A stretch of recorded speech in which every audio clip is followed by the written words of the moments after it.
Introductions, it's up to you. I'll start with an introduction. Christine Dennis, I am a CPA in Oklahoma.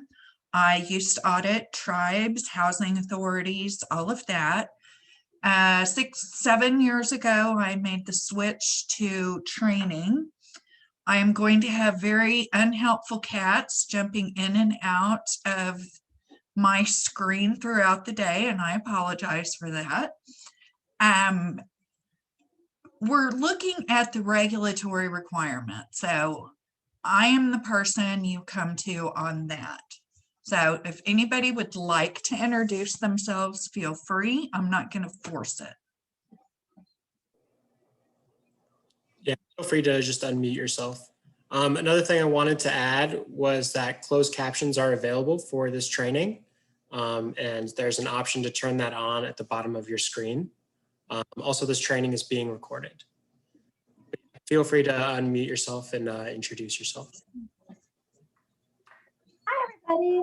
I just want to do a quick hello. My name is Esther Labrado. I'm with the National Congress of American Indians Fund.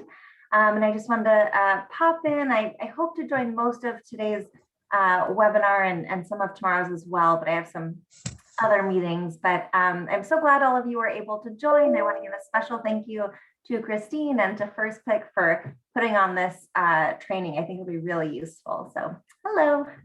Hello, good to see you.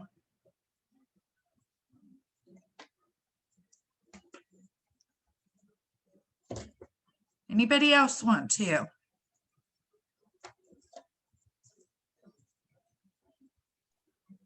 Hi, I'm Mandy Quintero. I'm the Victim Services Director at the Yerington Paiute Tribe in Nevada. And we've been lucky enough to get some funding through the NCAI micro grant. So this is a good training for us. I'm glad you're here. Anybody else want to go? Hello, my name is Conrad Croy. I'm with the Quartz Valley Indian Reservation. We've also been lucky enough to be receiving the NCAI funds, and we're happy to join. I'm glad you're here too. Thank you.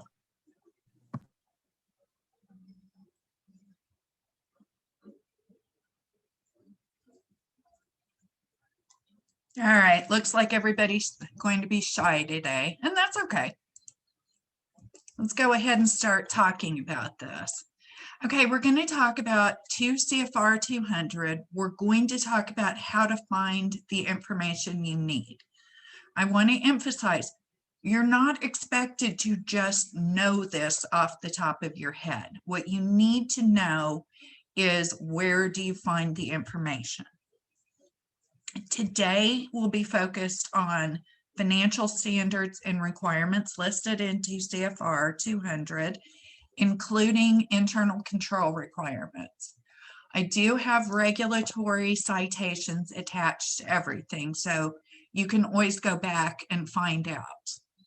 Tomorrow's going to be all about allowable costs and cost principles under 2 CFR 200.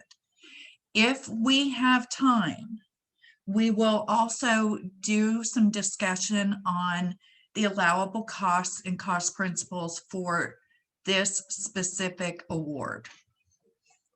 And you will at least have that information available to you. What do we hope?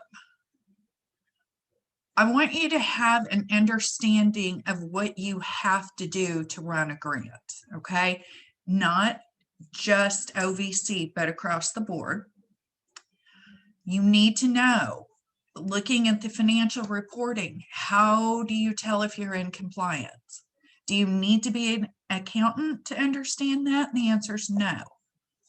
You just need to have a basic understanding of how to review the report. Most of it's going to be budget to actual. What is that telling you? We'll talk about the different things that are included in the reporting. We'll do some discussion on the internal control requirements into CFR 200. And then we'll talk about some specific areas of control and why do we have to do these things? What are we talking about with segregation of duties? All these things that you've probably heard, but you may not have spent a lot of time really doing a walkthrough on it. And then tomorrow will be all about, is a cost allowable? How do you determine it? Okay, so let's talk about the uniform guidance. Uniform guidance came out 2013. And basically what it did was take a ton of different pieces of guidance. We used to have all of these different circulars, A133, A101, A21, all of these different circulars. So anytime you were trying to find the information you needed, you'd have to pull up a list of circulars and figure out which one might be the right one. Okay. This guidance took all of those, put it in one place. The way the uniform guidance is laid out now makes it a lot easier for you to find things. It also helps reduce the administrative burden. You don't have as many different papers to go through. So we've streamlined the guidance, we've reduced the burden, standardized definitions. That's huge. Everybody uses the same definition now across the board. There's more focus on the information technology. How do you use your computer system? How do we work back and forth within that? Cost consistency and transparency. If it is an allowable cost here, is it charged the same way on another grant? Okay, we'll talk more about that. Here are the eliminated OMB circulars. Okay, it was a lot. Let's say you're working with a tribe, you would need A87, you would need A110, you would need A102, A133, A50, and A89, okay? Now you just need the one.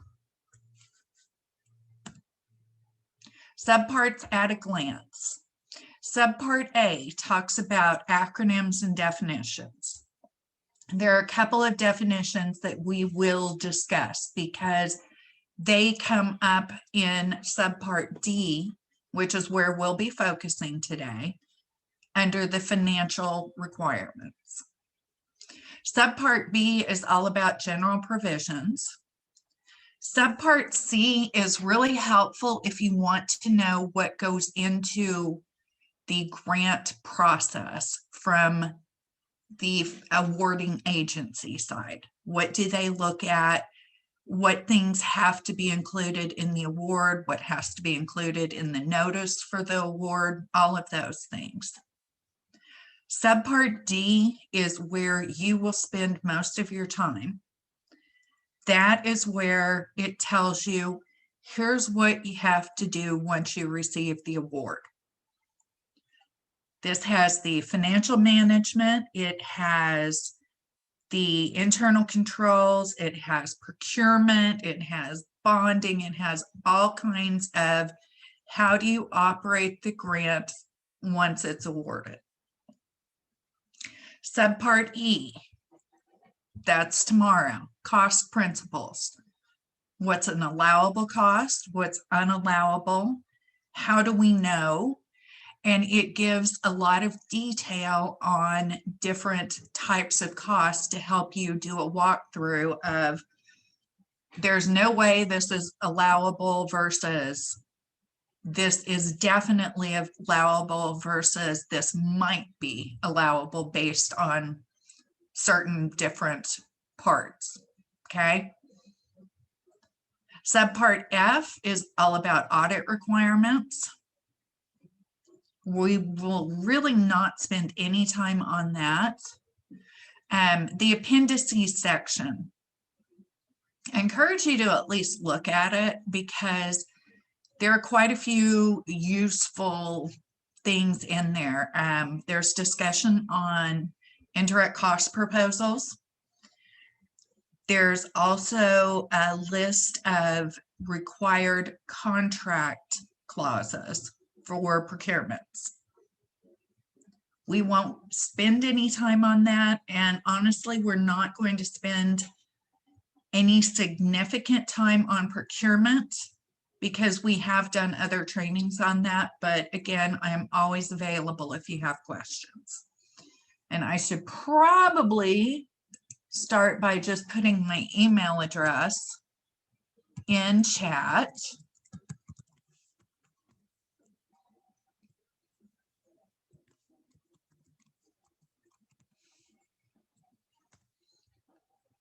Feel free to use that when you have questions. I will tell you now, calling me will do you pretty much no good at all. I never answer my phone. It's literally going off right now. And I'm like, don't care, I'm in a training. I'm pretty much always in a training. But if you email me, I'm usually very good at getting back to you within 24 hours. Okay, any questions yet?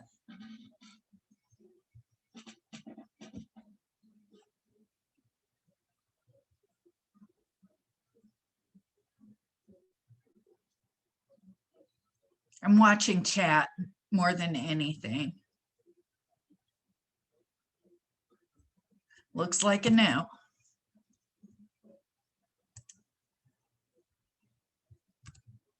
Okay, acronyms and definitions.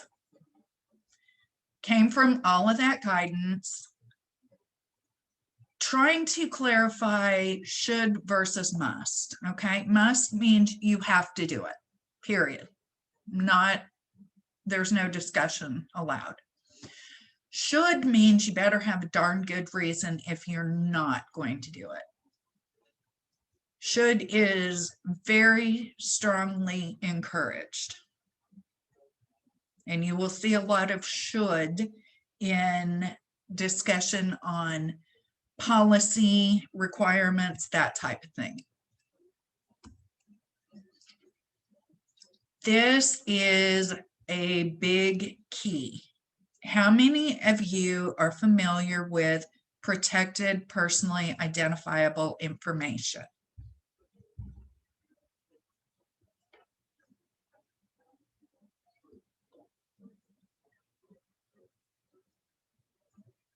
This is more than just confidentiality, okay? This is new to 2 CFR 200. We are talking about this because you are required to have a method of protecting protected personally identifiable information within your system. Okay, this is a must. What's included in that? Individual's first name or first initial and last name in combination with any one or more types of information, including but not limited to social security numbers, passport numbers, credit card numbers, bank numbers, biometrics, date, place of birth, mother's maiden name, criminal, medical, financial records, and educational transcripts. This information is need to know. Don't leave it on your desk. You don't have lists circulating where other people outside the program can see it. Your counsel needs to understand that this information has to be kept confidential. You cannot have this in open discussion. Okay? Can they see it? Yes. They can absolutely have every right to see the information. What they can't do is discuss it in public, reveal it to anybody, reveal it in an open council meeting, anything like that. Questions on that?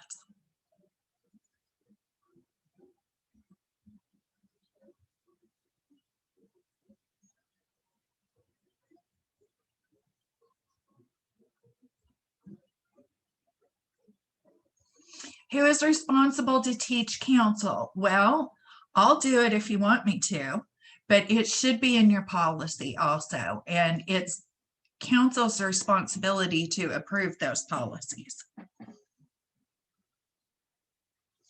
How many of you have any kind of basic training for new council members? Yes, if it's an executive or a closed council meeting, absolutely fine. Just not in open meetings. How many of you do some beginning training for your council people? Now, here, congratulations, you've been elected. Now, here are the rules you have to know about. I'm starting to see it more often, but you may not have a system to do that. You may not have a council receptive to that.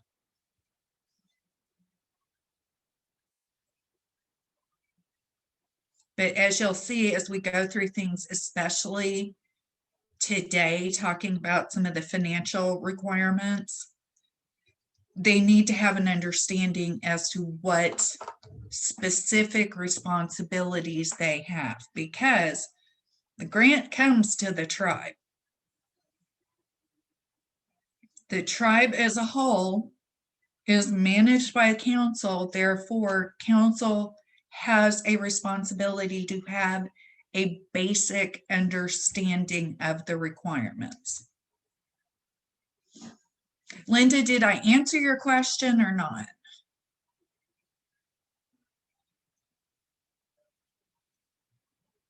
Also, Charlotte, do you have a follow-up?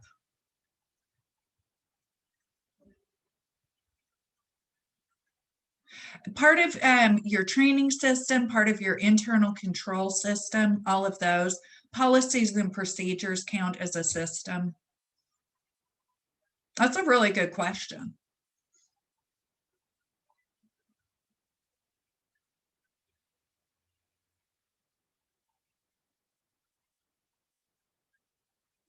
One of the things you're really looking at as you're putting together policies and procedures is establishing an overall system for this is how we do things.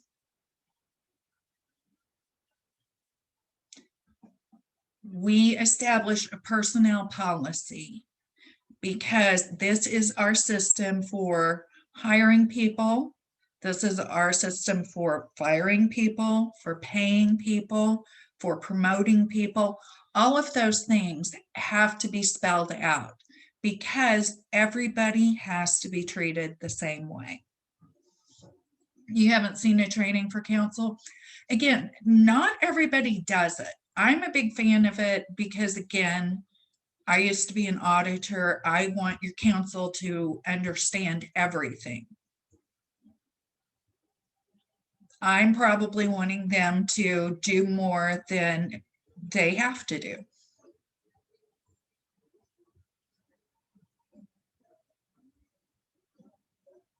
And why would I want to do that? Because it protects them and it protects the tribe. These are good questions. Anybody else have a question?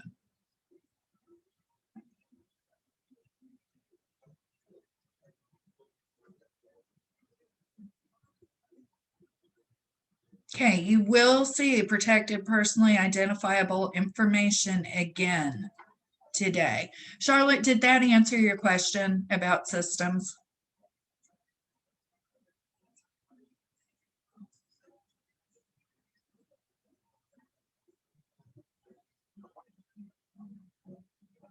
You are very welcome. Okay. You are required to take reasonable measures to protect protected personally identifiable information, including should have policies that cover it and that specifically say, hey, here's what it is. You need to have procedures to limit who has access to that information.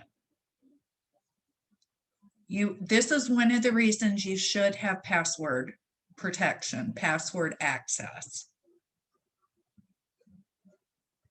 Locked file drawers. I love a locked file drawer. I mean, you talk about a low-tech way to protect things, there you go. Why do we care about limiting access?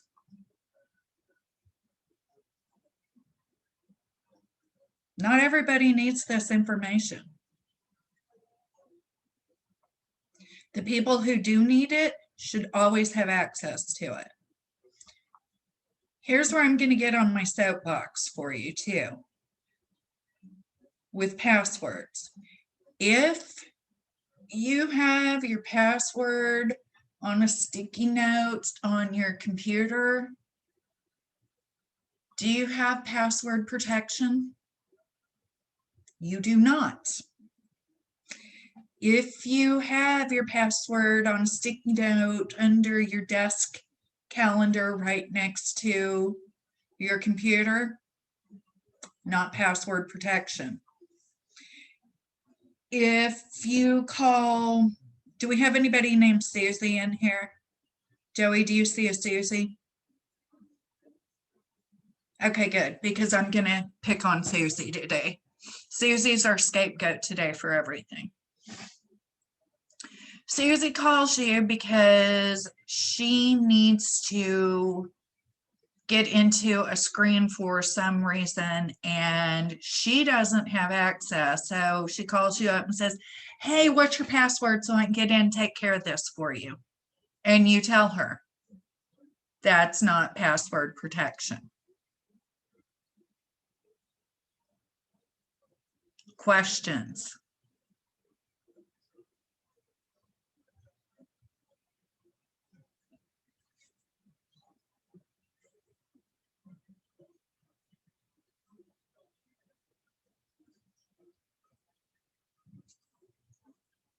Okay. Each funding agency can apply more restrictive requirements, except on audit, okay? Most funding agencies have in their regulations an administrative section that says, hey, here's where we differ from 2 CFR 200. You will know this because it will also be included in your grant agreement, okay? For the most part, everything is going to be straight through to CFR 200.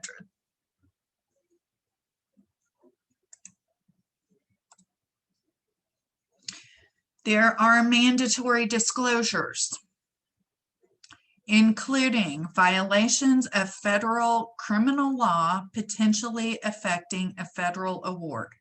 You have to disclose that. Those include fraud, bribery, gratuity violations, which means, does anybody know what a gratuity violation is?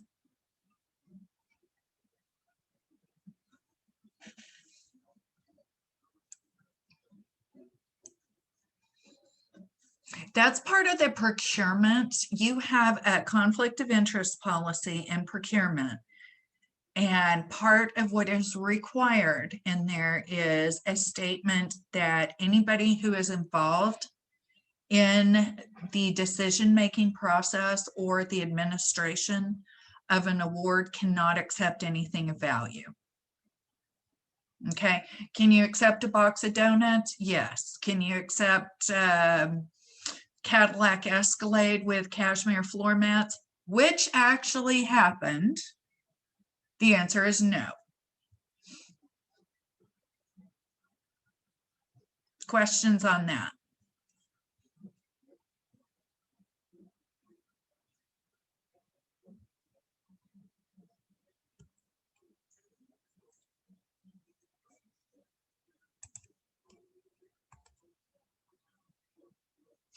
All right.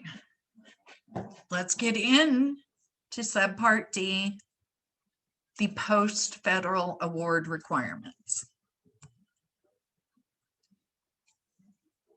2 CFR 200-302 says, whoa, I just messed my screen up. Okay. Identification in all accounts of all federal awards received and expended and the federal programs under which they were received. Federal program and federal award identification must include, as applicable, the CFDA title and number, federal award identification number and year, name of the agency, and name of the pass-through entity, if any. So that makes perfect sense to everybody, right?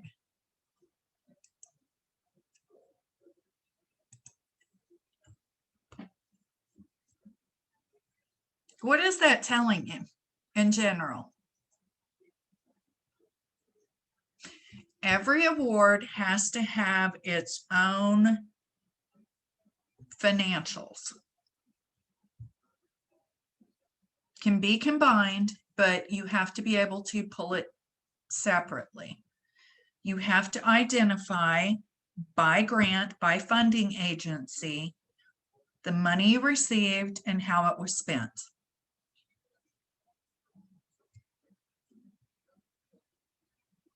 Okay. How many of you are in finance? If you are in finance, can you just tell me in chat?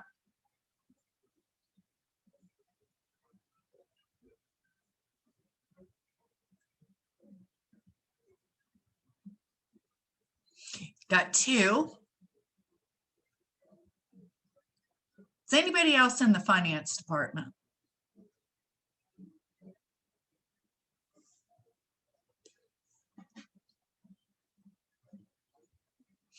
Okay, well, if you're not in finance, how does this matter to you? I mean, what does this have to do with you?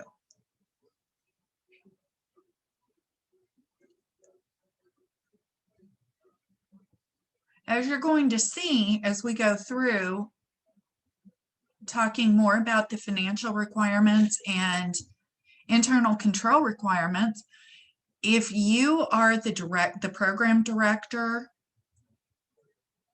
you have to look at your financials. And part of your job is to look at this and say, yes, this makes sense, or no, this makes no sense at all. I don't think this is correct. Okay. So directors, you're not exempt from financial requirements. This is also something council should be doing as part of their usually monthly, sometimes quarterly meetings. Have they reviewed the financial statements and do they seem reasonable? What do we mean by reasonable?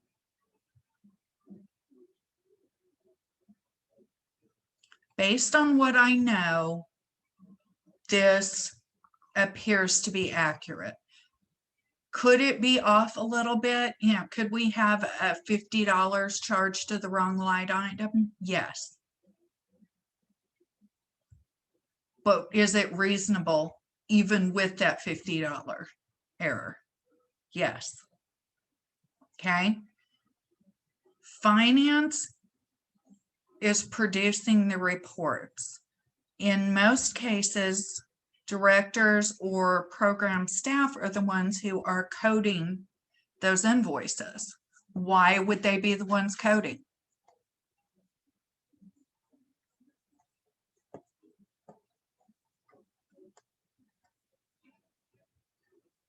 Let's talk about this program specifically. You as the director have put in for a contract for licensed therapist. You have that in your budget. You know, when you get that invoice that it goes to that account. Finance sees an invoice. Are you going to make them figure out everybody's budget? No. That's on you.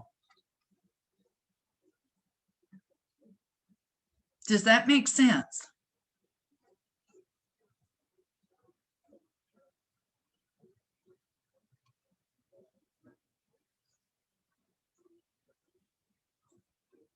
Directors, are you freaking a little bit?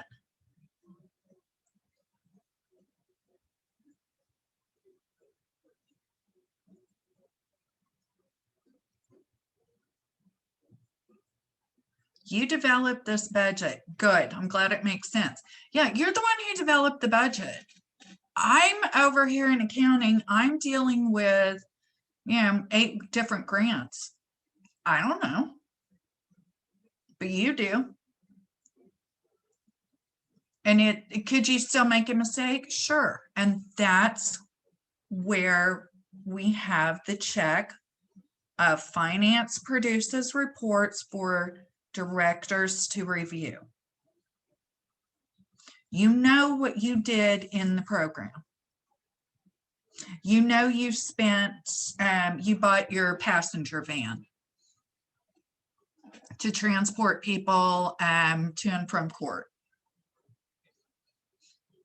So you're looking for that on the financial statement, right? Yes, you are. And if it doesn't show up, you're going to ask a question. Where is this? Why do we not have it? Okay, makes sense?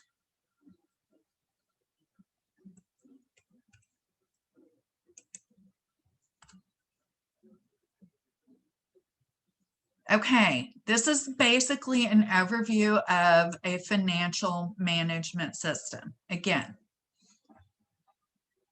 got to identify the awards received and expended. You have to have accurate, current, and complete disclosure of financial results. What does that mean? If we're looking at the month of March, we have everything that was charged to the month of March is included, and we've done a full disclosure of that information. Source and application of funds. Again, where did the money come from and how did we spend it? Control and accountability for funds, property, and assets. If we buy a fixed asset, if we're buying a trailer for office space, or we're buying a vehicle to transport victims, do we know where the vehicle is? Is it tagged? Is it where it's supposed to be? Do we know how it's being used? All of that is included. Comparison of expenditures with budget amounts for each federal award. Okay, budget to actual. What's our total budget? How much have we spent? Does it make sense as to where we are in the grant? If you are 6 months into a 12-month grant and you've only spent 5%, you've got a problem. If you're 6 months in and you've spent 98% of your money, you've got a problem. Where should we be? And that doesn't necessarily mean we'll be at the halfway point. It does mean that we've got a plan for this is when we are making these purchases, these large dollar purchases, if you have them. Okay, questions on that? I don't feel like I'm being super clear on that.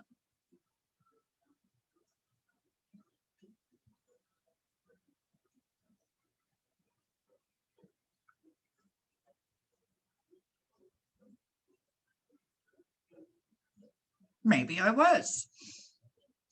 Okay, you have to have written procedures to meet the requirements for payment, and that's basically your drawdown practice.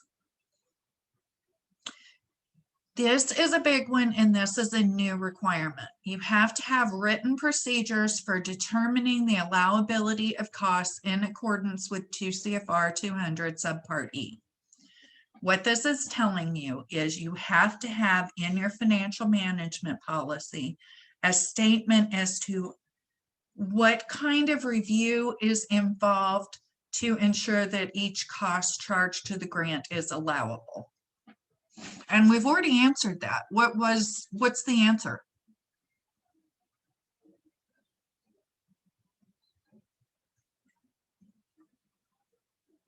What is your procedure to determine that this cost is allowable under this award?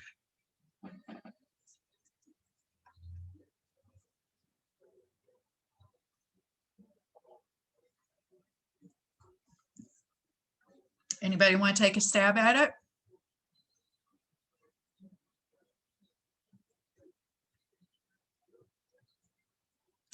Procurement is going to have some role in it, yes. But ultimately, who is going to be the person who's determining allowability?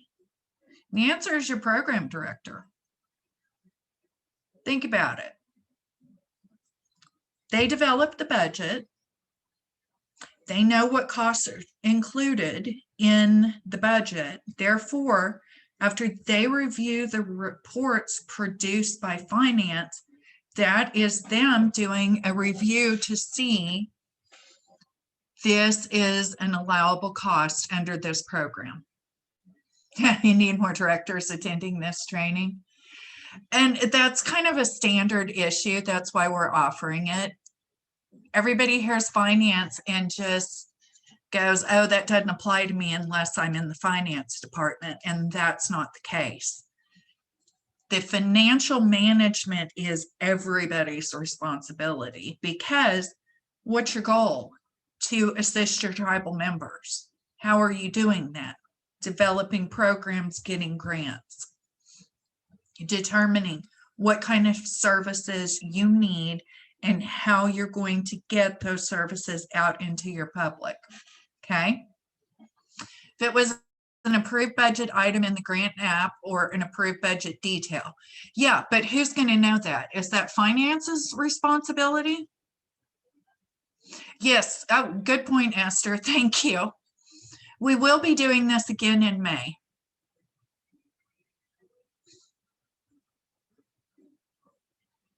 Again, it will be free. You can bring as many people as Joey can fit into a Zoom.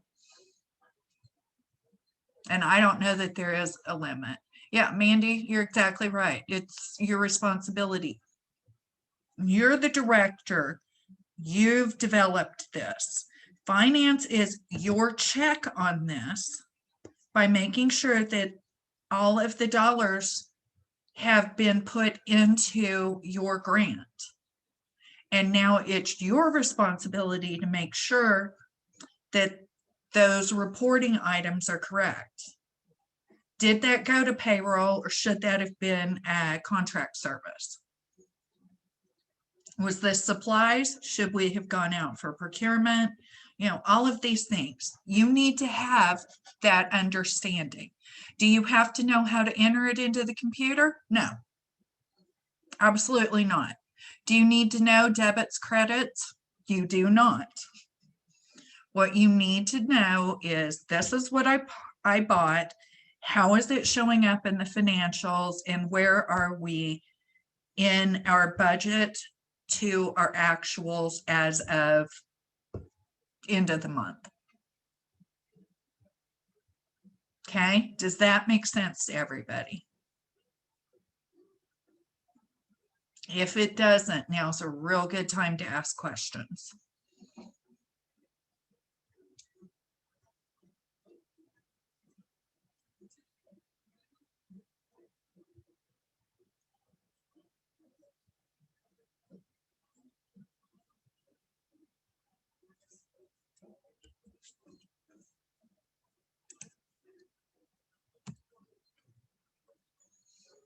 Okay, so what's the benefit of having an effective financial management system? Well, there's a lot of benefits.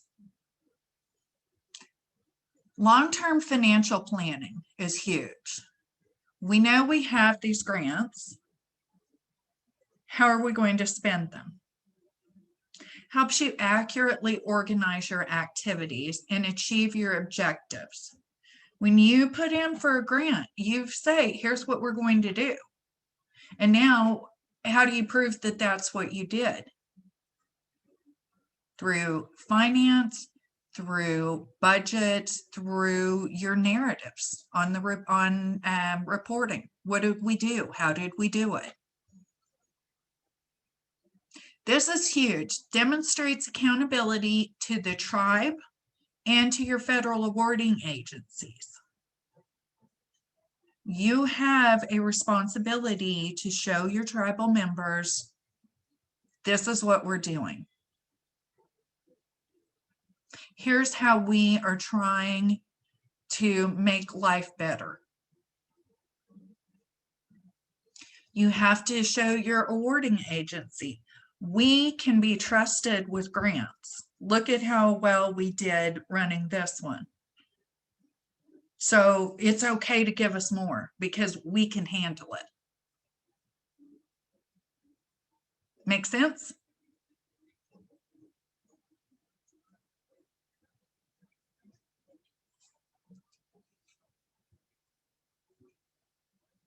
Yes, no, maybe so, kind of. What do you think?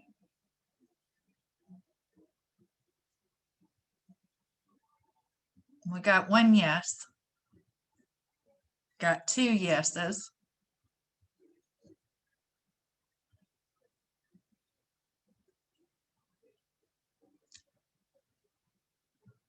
We've got three yeses.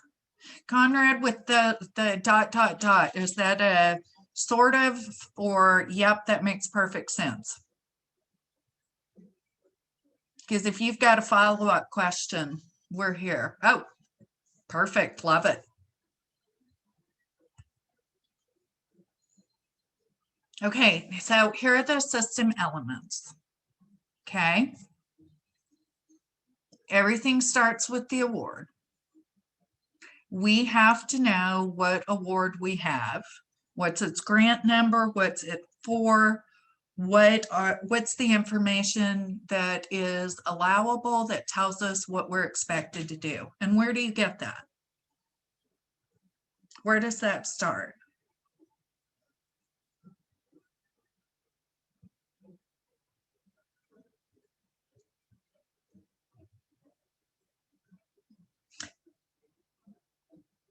There should be a lot of it that's in your award letter telling you, hey, here's what we can do.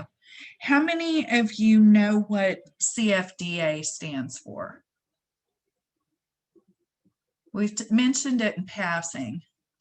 Is anybody familiar with that? Catalog of Federal Domestic Assistance. That's that number, the 5-digit number that is on your grant award. If you want to know more about what's allowable under that, you can go to the CFDA and search it by that number. A lot of people do that as they're applying, looking at the CFDA and seeing, okay, do we have everything in place that we could do this? And would this be a benefit to us? You've got financial reporting as part of your system. You have accounting records that support the numbers in the financials. We'll talk more about that in a minute. We have the internal controls that support the systems and the process. We have budgeting, have to have budget, have to have a budget to actual.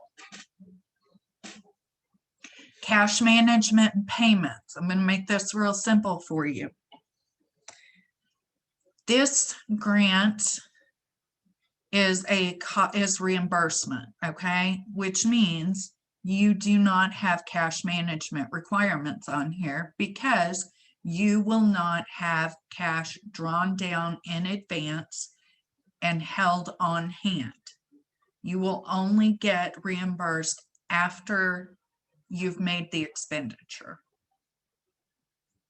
For any grants that allow you to do advanced drawdowns, cash management is how long can you hold that money in your account? And if you're going to hold it for an extended time period, is it allowed? And what do you have to do? Anybody who's compacted with 638s probably have some cash management requirements involved. The payment, again, is all about the drawdown. Do we have an appropriate account set up? Do we have appropriate segregation of duties and oversight on when we draw a payment to make sure it goes into the right account and not, you know, drifting around in cyberspace somewhere? Allowable cost. Trying to avoid as much discussion on that today as possible, but that doesn't mean I'll succeed.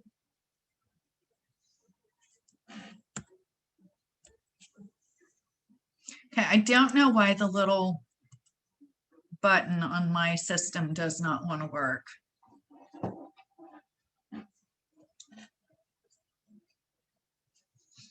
If you're a visual person, here you go. This is all part of the financial management system. Any questions yet?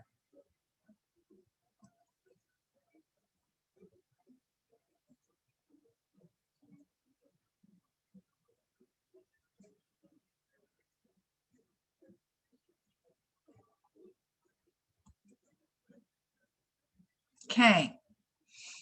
Characteristics of an effective financial management system. First off, reporting is conducted frequently and in a timely manner with sufficient depth and clarity. What the heck does that mean?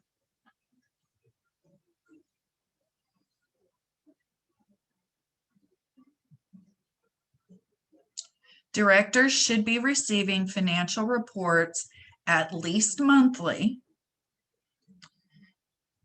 with the information they need to know. That's depth and clarity. It tells me enough detail for me to know where we are in the process.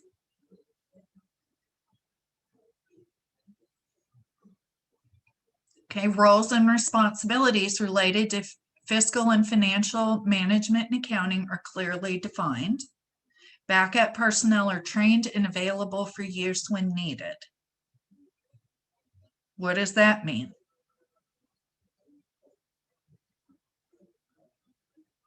Means we have an adequate financial management policy that outlines procedures. The policy is what we're going to accomplish. The procedures are who's going to do what.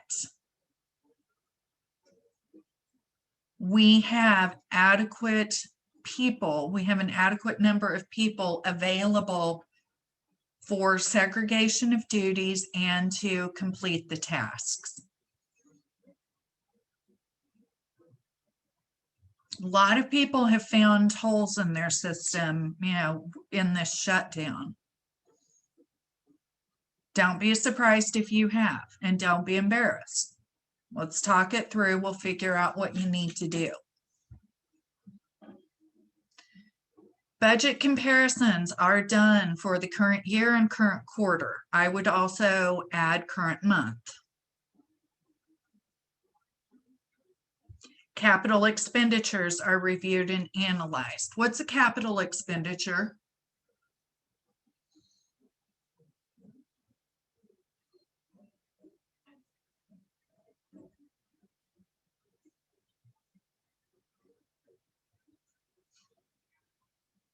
Okay, by regulation, a capital expenditure is the purchase of a fixed asset of at least $5,000. What are we reviewing and analyzing?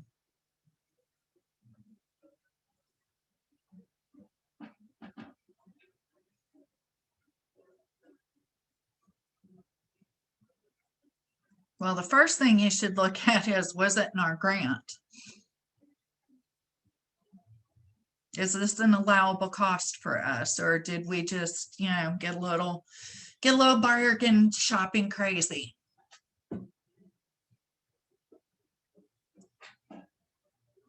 Where is it? Who has control over it? And is it in our records? Those are the main things you're looking at with capital expenditures. Tag and track. Through good records, timely processing, and effective procedures, the system, the financial management system, provides for controls over cash, capital, and organizational assets. That's the point of internal controls, is to protect the assets of the tribe. Where possible, fiscal and financial management and accounting functions are automated to reduce the clerical burden. When I started auditing like 1,000 years ago, we did it on that 13-column green bar paper. Has anybody even seen that stuff now? It's really hard to even find it now. And we would manually enter everything. And then we would take our calculators and we would add up all of our columns. And then somebody else would add it up to check our numbers. It was a hassle. What do you do now? You input it into your financial management system, and the software puts the numbers where they need to go. As long as you tell it the right place up front when you're setting up your system, it should automatically go there. So instead of having to take this manual total and then put it in on this book and this book and this book, does it all for you. Accountants are elated to have all of this technology. Trust me. It was not a good time. Is anybody not using an accounting software? You're not required to use accounting software. You're not required to automate everything where possible.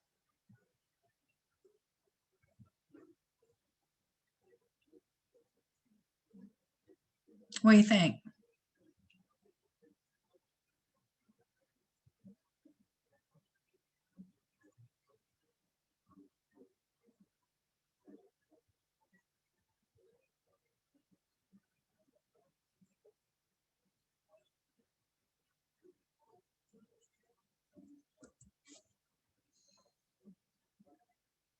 Okay, 2 CFR 200-302B2.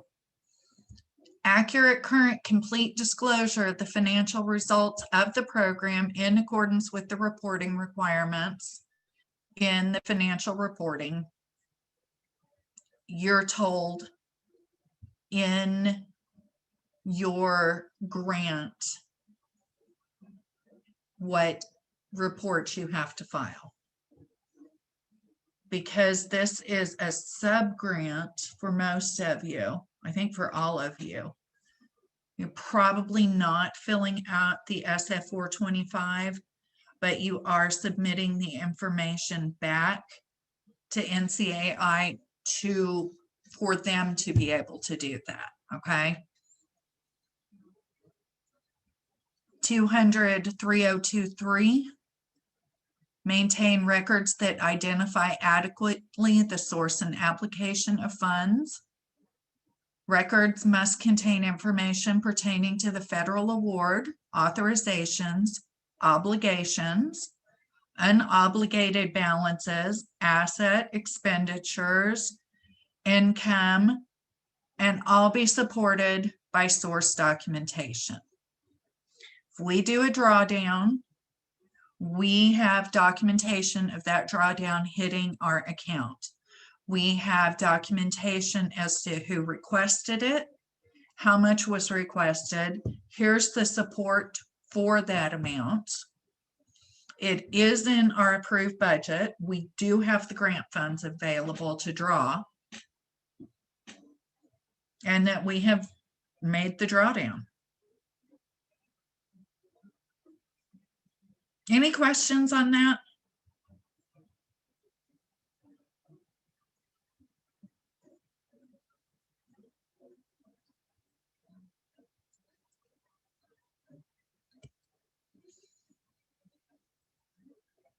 Okay, internal reporting. It's what we're using within the organization to make decisions. Might be financial, might be non-financial. Financial decisions, how much did we spend? How much did we spend per activity? How much do we have left, and was it spent as planned? Pretty basic. Non-financial. How many people did we help? Did we do everything we said we would do in our award? And if not, do we know why? The key here is, can we explain it? If we had to go to council and explain our program, could we? Sorry, we're having a tornado siren test, if anybody hears that.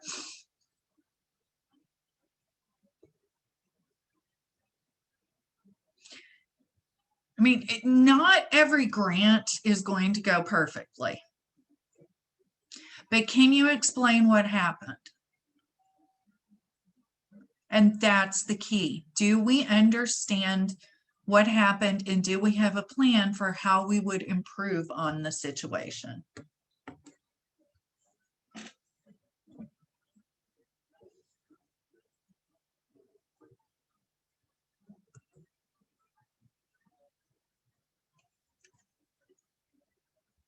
Any questions yet? Y'all are really quiet. Okay, external reporting. This is pretty much the funding reports to your federal and grant, all of your grant agencies. What did we do with the money? Was it in accordance with the grant? Was it in accordance with the policy? Did we follow the grant requirements, and can we prove it?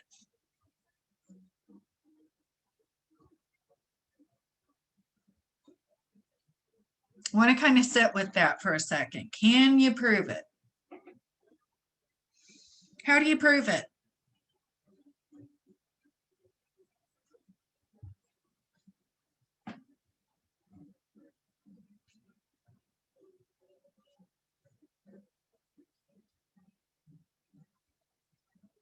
Somewhere you have source documents to show,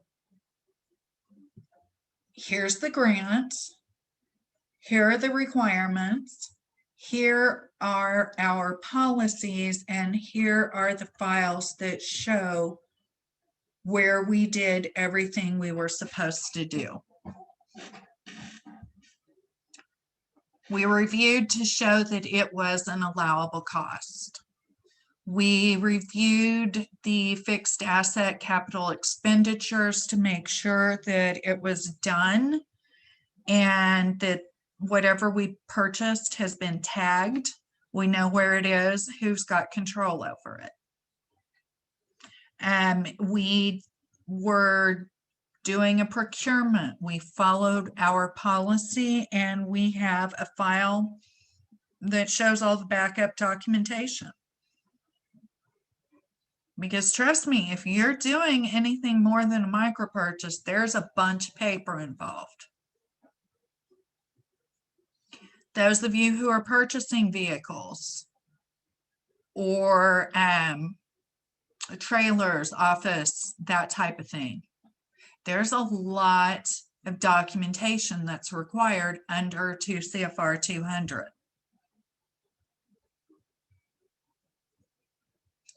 Is all this making sense? It starts with the regulations. Your policies have to reflect these requirements. Your grants, again, reflect these requirements we're talking about. And you can show this is how we complied.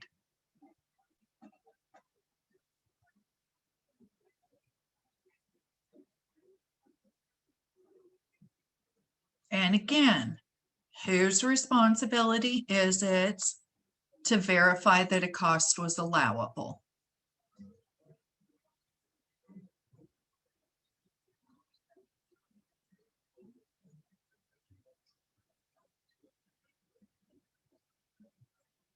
Director, yeah.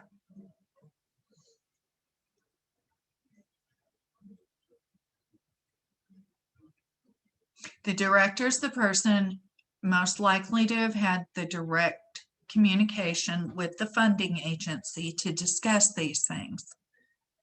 The director knows what they're trying to do with this program, with this grant.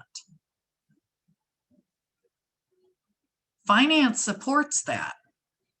Finance has the source documents to show all of this information was turned in, but yeah, the director needs to know what's allowable under the award.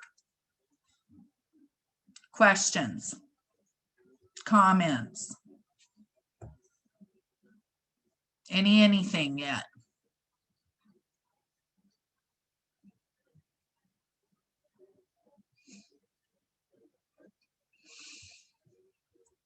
Does the weight fall on the finance department? Well, finance shares some of the burden, absolutely. Finance has the burden to enter things appropriately, to make sure that they are following policy, to maintain all of the supporting documentation.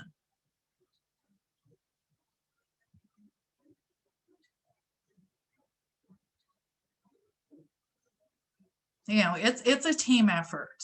You can't, the program can't do this without finance, and finance can't do it without the program. So everybody's got to be on the same page. Does that answer your question, Linda? Actually, as a statement, sort of. Does anybody else want to jump in on that? It has to be a team, and it's got to be because you all have the same goal, which is to assist your tribal members, period. That's why we're here.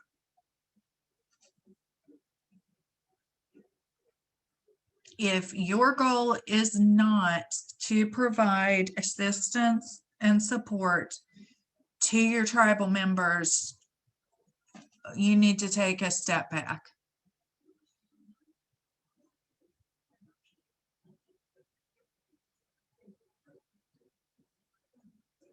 Anybody else want to jump in on this? Because it is a big deal.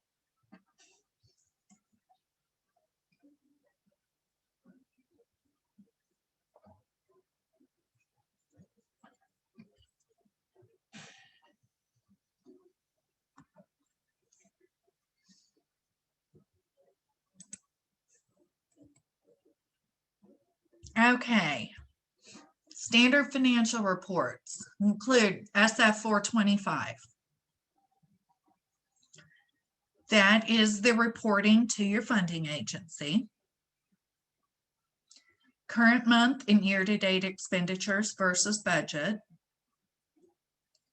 Current information showing cash on hand, receivables, and payables.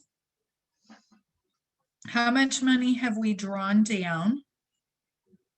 How much are we waiting to draw down? Are we waiting for it to arrive? And the payables, how much do we owe right now? We've either paid this with tribal funds and need the grant funds to reimburse that, or we're sitting on the checks waiting to get that transfer.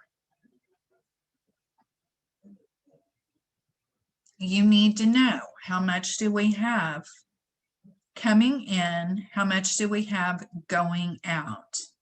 Have we accounted for that appropriately? Because we always want to do our best to minimize that time, that wait time of the cash is on hand versus the cash going out. Again, with this OVC micro grant, you won't have that issue because you have to spend before you can pull the reimbursement. Does that make sense?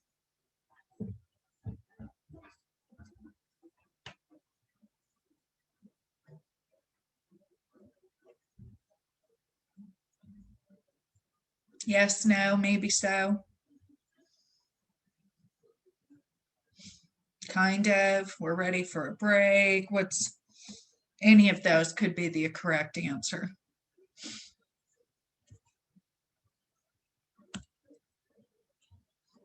Okay. Tribe must have effective control over and accountability for all funds, property, and other assets. Tribe must adequately safeguard all assets and ensure they are used solely for authorized purposes. Think about your vehicles. How do you do that? How do you safeguard that vehicle and assure that it is only being used for authorized grant purposes? What do you do?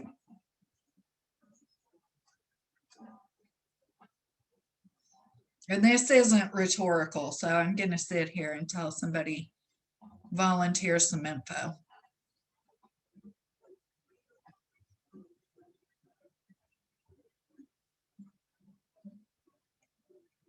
You mileage logs with a description of the use. Oh, we love mileage logs.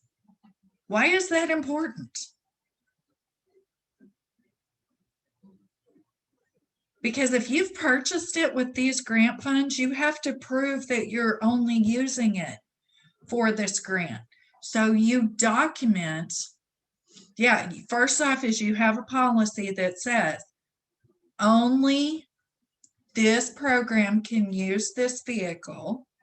And every time somebody gets in that car, they write down who they are, what the mileage was at the start, where they went, the ending mileage. We need initials, whatever, to show this is the person who went to pick up the mail. Yeah, policies. This is huge. Policies and document. You have to state in your policies, your fixed asset guidelines, this is what we're going to do. You have to have that documentation. You have to enforce that sign off. And again, who's going to enforce that sign off?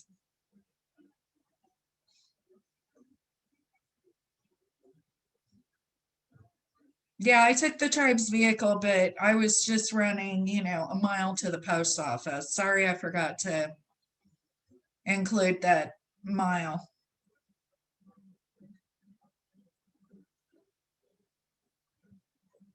Whose responsibility is it to address that?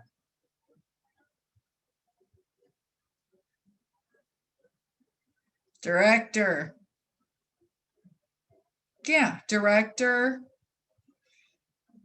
The tribal administrator, council, somebody. Finance, if they get an incomplete log, their job is to kick it back and say, not acceptable. We need additional information. And that's where the follow-up comes in. Okay. How do you adequately safeguard your vehicle? We've talked about how you're going to use it solely for authorized purpose. And again, making people sign out and document what they did. There you go. That's how you are ensuring it's used for authorized purposes. How do you safeguard that car?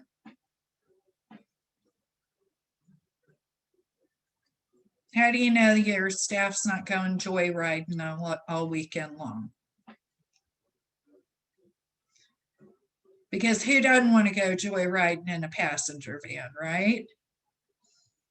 Okay, you all lock the keys up and sign in, sign out. Yeah.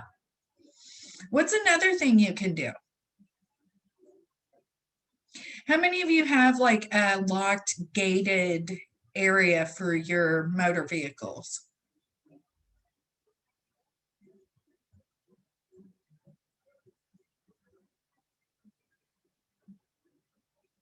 It's another way to handle it. Yeah, parking, making sure that you know where that car is parked. Inventory is another way that you adequately safeguard. You are going through at least annually and looking and seeing, do we still have that car? Where is it? And is it in good working order? Yeah, some people, I like the park at the administrative office or the police department. Do they have outside cameras in those areas?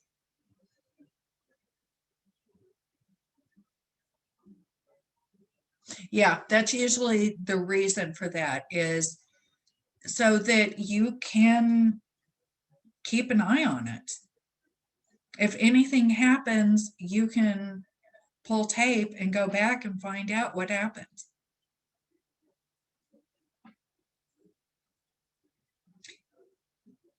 Part of the assets when you make the purchase, I had said earlier, tag and track. You know, do you have in your fixed asset records the vehicle ID number so you can verify that this is that one that we purchased? Making sure that you can tie all of those pieces out.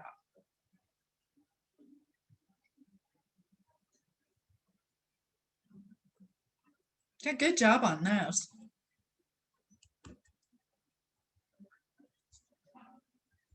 Okay, establish and maintain effective internal controls over your grant funds. Needs to comply with either the standards for internal control in federal government issued by the Comptroller General of the United States, or the internal control integrated framework issued by Committee of Sponsoring Organizations of the Treadway Commission, generally referred to as the COSO framework. We're going to get a little bit into that. I am COSO certified. I am not I don't even know if there is a certification for the standards of internal control under the federal government, but there is under COSO. And man, we're not going to look at that. Okay, so basically what you're doing when you set up under COSO is you're looking at things like the control environment, tone at the top. Okay, what kind of information and reporting do we have, which we've talked about. Everybody's different responsibilities in ensuring that internal control is maintained. How do you do that? Basically, you follow your policy. Does internal control mean that we don't trust people?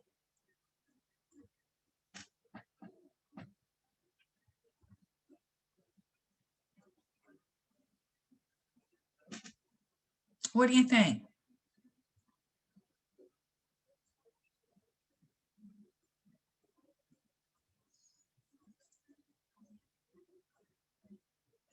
It's for accountability. Yeah. You know, internal controls are to protect you too. You don't want to be the only signature on this vehicle. Because if anything goes wrong, we're all looking at you. This is to protect you. Policies, procedures mean this is how we do things. It's not about whether we trust somebody or don't trust somebody. It's about here's how we make sure we have adequate segregation so the same person cannot take a transaction all the way through without anybody else being involved. Okay? You're an asset of the organization as well. Yeah, you don't have to like them. I don't like them. There's some things that are part of internal controls that I think are kind of dumb, but at the same time, I understand that there's a reason for it and I'm going to go along with it because I assume if I don't, there's going to be a problem and I'm going to be the only person involved. I said I used to audit casinos.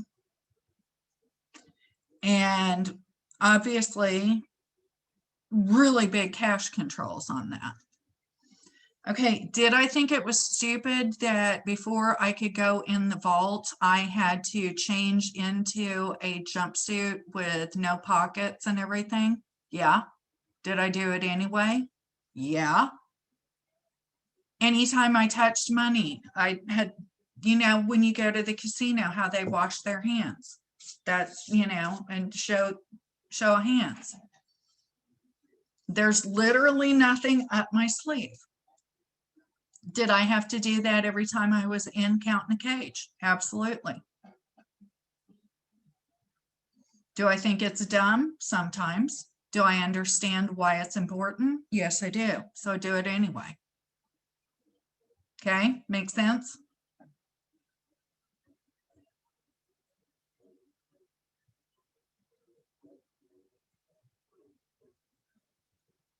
But those jumpsuits were awful. And you can't tell, but I'm really tall, so they never ever fit me.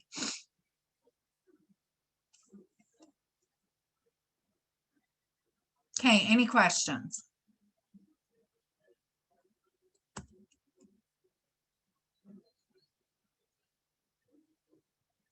Okay, you have to establish and maintain effective internal controls over your grant funds.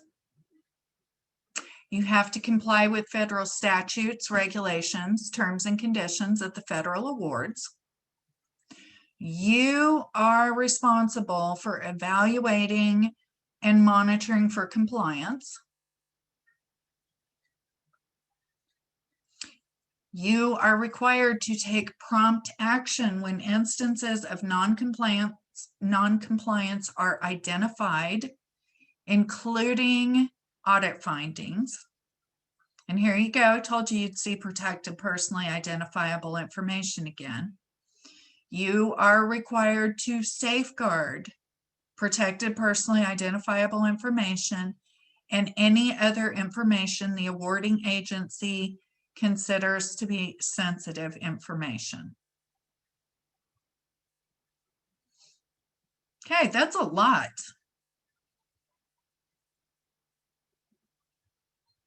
How do you evaluate and monitor for compliance?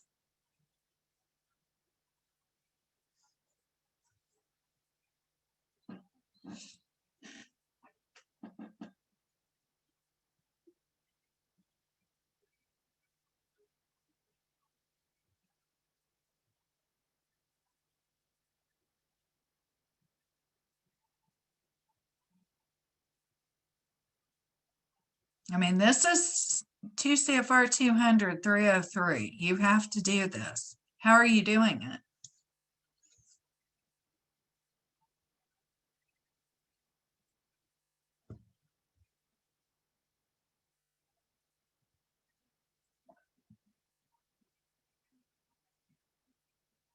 Well, the first way you're doing it is when you have a single audit,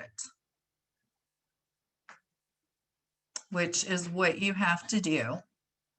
You've got to follow your guidelines, sure.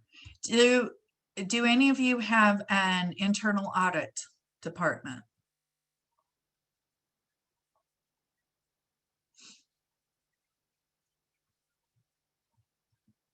Some tribes do, some don't.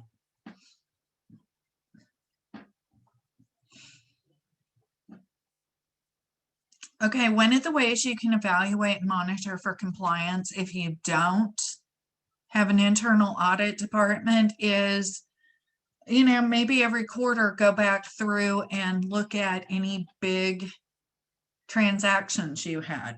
We purchased that office trailer. Let's pull the procurement. Do we have all of the stuff in the procurement file? I'm not sure on this. Can I go back to finance and have them show me all of the source documents for this line item? The answer is yes, you can.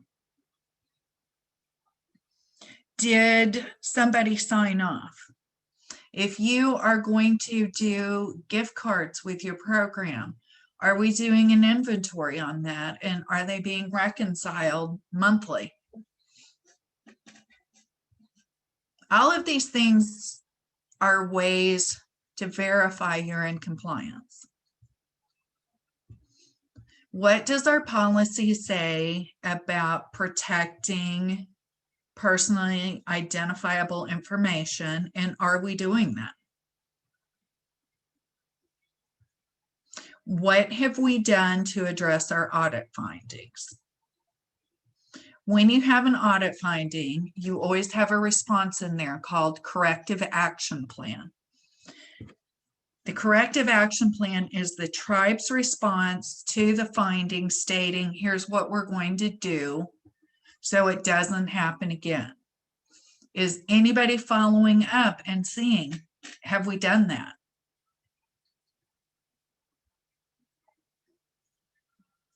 Do you have eligibility files? All of these are things you can consider and monitor to make sure that you are in compliance with your grant requirements.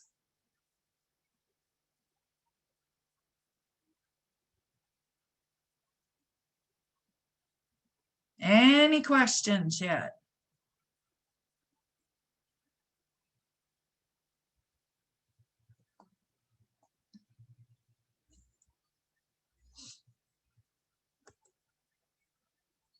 Here's our COSO slide. I'll move that too. Okay, let's talk about this. Control environment is the tone at the top. Do your directors, do your council members, does your tribal administrator, do they set the example they want you to follow? I'm the mother of a teenager. I can tell him all day long, don't text and drive, okay? To set a good control environment, when he's in the car, I better not text and drive. That is me setting an adequate control environment. The second I pick up my phone while I'm driving and text somebody, I just blew that right out of the water, okay? So that's basically what control environment is. Risk assessment. Where are we at risk? Cash processing for this program is not a risk. Why is that? Because you're not handling cash. What are your risks for your program?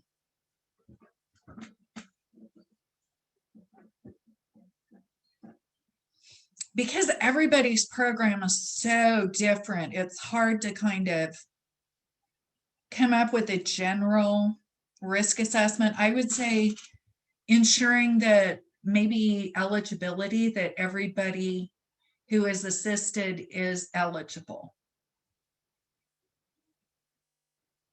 have you set up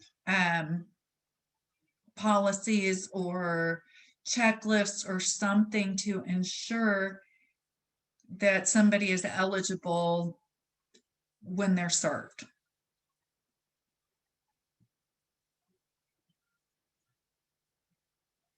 The control activity, again, control activities are the policies and procedures. These are the things that are set up to address the risk. We do information and communication to share info across the lines. Who all do we need to communicate with and share information?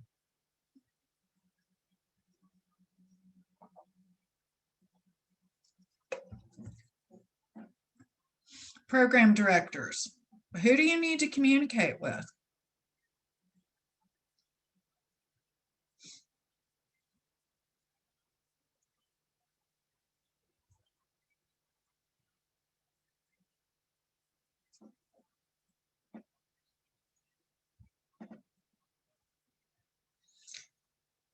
How many of you have staff?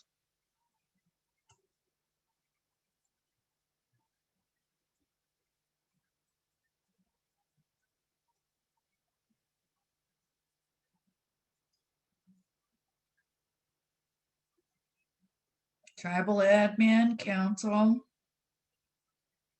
any staff? Who else do you need to communicate with? These are all exactly right, but TA, yeah, better communicate with your administrator, program specialist. Who else? How about your tribal members? Do you need to communicate with them? Yeah, how are you going to do the outreach?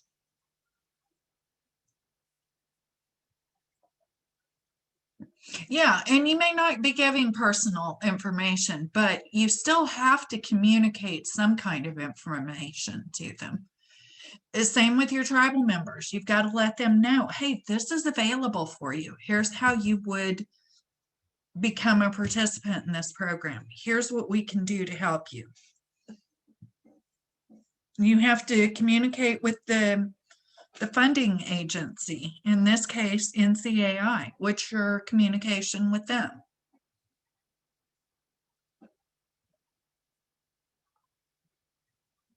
Yeah, all of these things. Who needs information about the grant or about results? Newsletter, events for outreach, those work. Monthly reporting to council. Is there anybody who does not do some kind of at least quarterly reporting to council?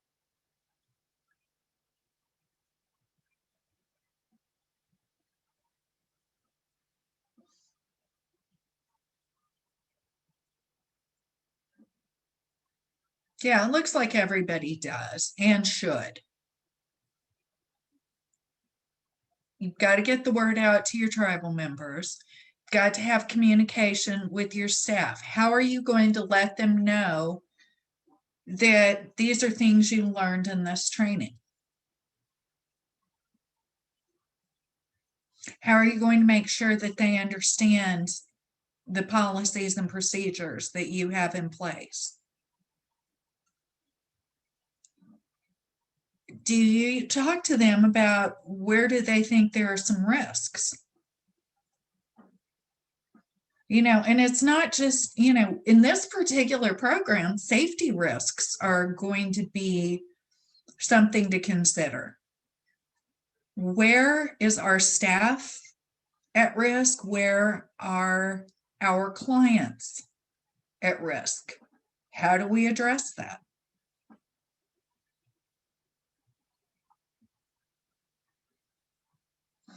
And then monitoring. You're going to assess ongoing quality of internal control systems. Are things working? Staff monitoring or staff meetings, love a staff meeting.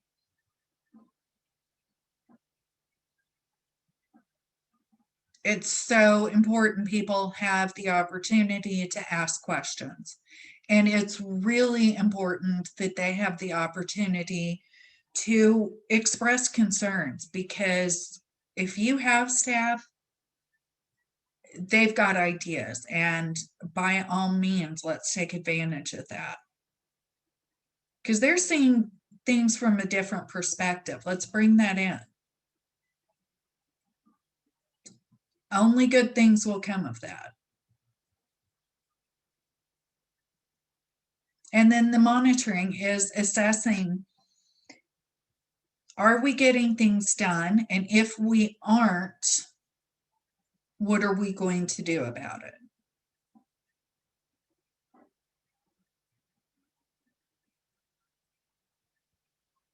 Any questions? Any comments?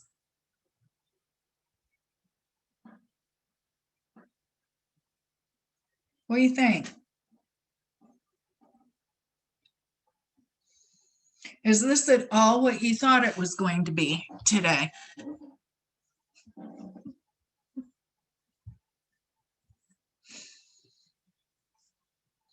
Or did you have any idea and then some?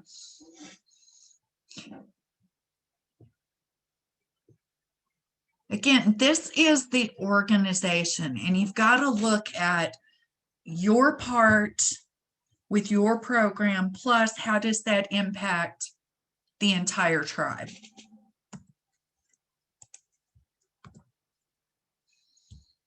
Okay, here's a little bit more on COSO, which we've pretty well talked about. Control environment, again, this is where management setting reasonable budgets, identifying allowable expenditures.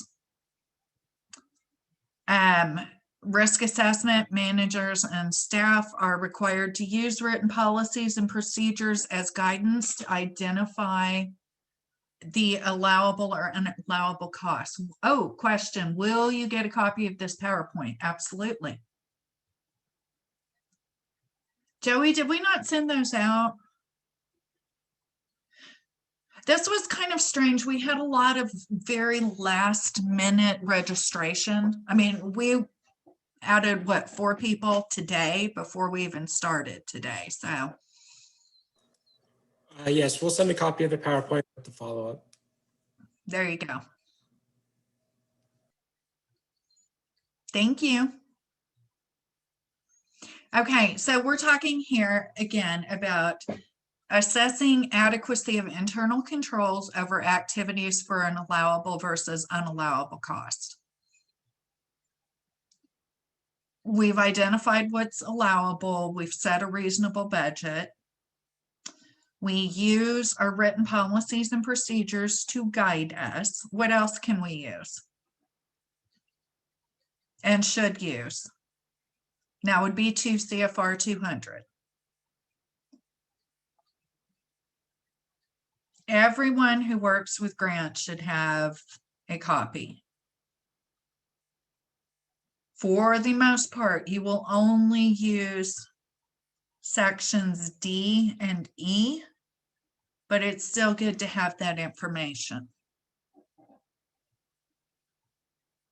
Okay, for the information and communication here, department managers compare monthly budget and actual expenditures to review for accuracy and initiate corrections if needed. There's a mistake, you sure want to know that month and not when the auditors come in. Because you don't want to go through 9 months of transactions if you can go through 1 month and find out where the problem was. Okay, this is timeliness. This is one of those reasons it is so important to have reports coming to you timely. And then when you receive the report, you should respond timely. Okay. Managers follow established written procedures for authorization and approval of purchases based on the budget prior to purchase. So if there's procurement involved, we go with that. Anything that's over your signature authority, you've gone through that process. You've done an adequate description of what it was you needed to buy. And you've ensured that you received what you asked for. And then you've provided that receiving report back to finance. May also provide to procurement, depending on your system. Okay, and again, monitoring. Accounting provides the reports to the managers for review and includes that information to board, council, whoever your oversight authority is.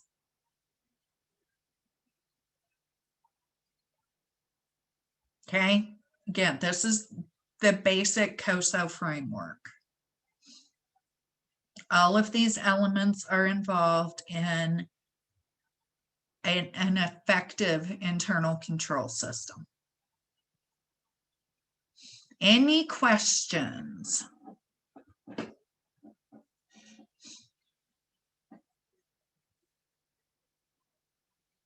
Any comments?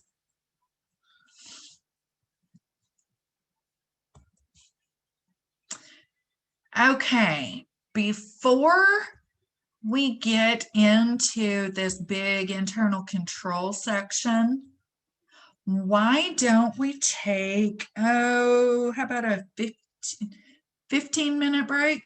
Is that what we've got budgeted? It is now. Yeah, 15 minutes sounds good. Okay, drawdown information. For this grant, your drawdown information should go through your grant, your finance person. Is Lisa in here? Yeah, sorry. Well, Lisa, is there anything we need to add on the drawdown, on their reimbursement? I don't, Esther might be a good, better, the finance side of our team does that. So Yeah, Esther's listening, has anything to add on this particular piece? I apologize. sorry, didn't mean to. No. Actually, I think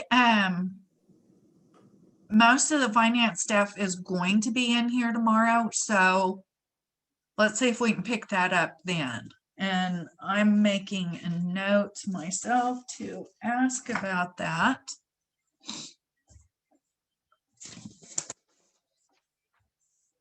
Oh, you're welcome.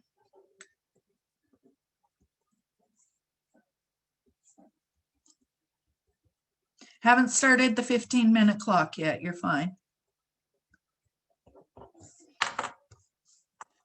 Okay, it is in my time zone, it is 1:43. So let's take 15 minutes, which means be back at 58 after whatever hour it is for you. Sounds good. Have a good break. Everybody enjoy your moment.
Okay, I am ready whenever you all are, so I'll just kind of hang out.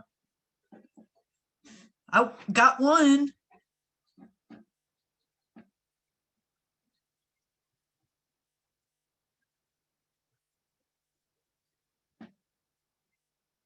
Ready? Got two. Look at y'all being all on time and everything. Got three. Does anybody have any questions so far? Thrown a lot of information at you.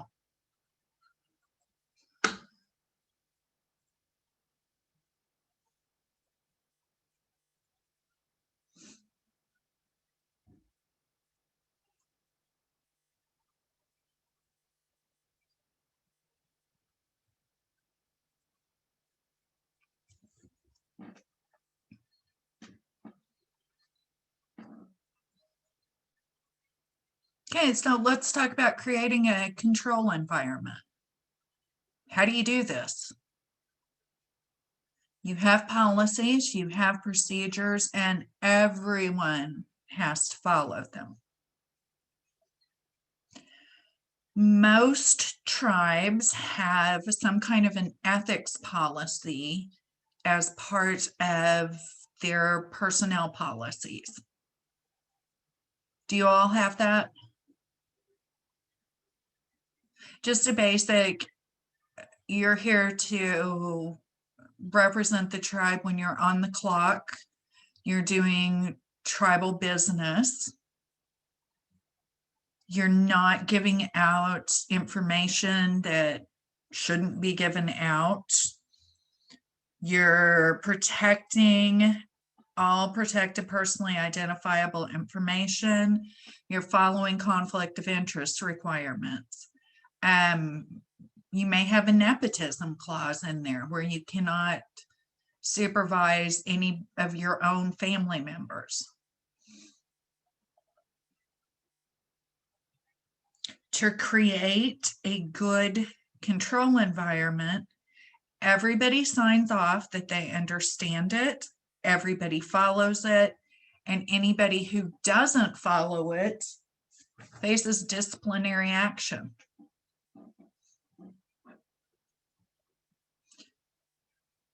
If council has to sign it, who will handle their disciplinary actions if there's a violation?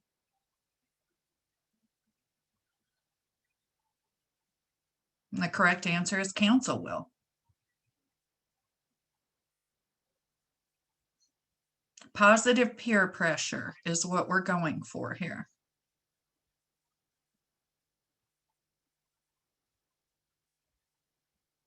Any questions on that?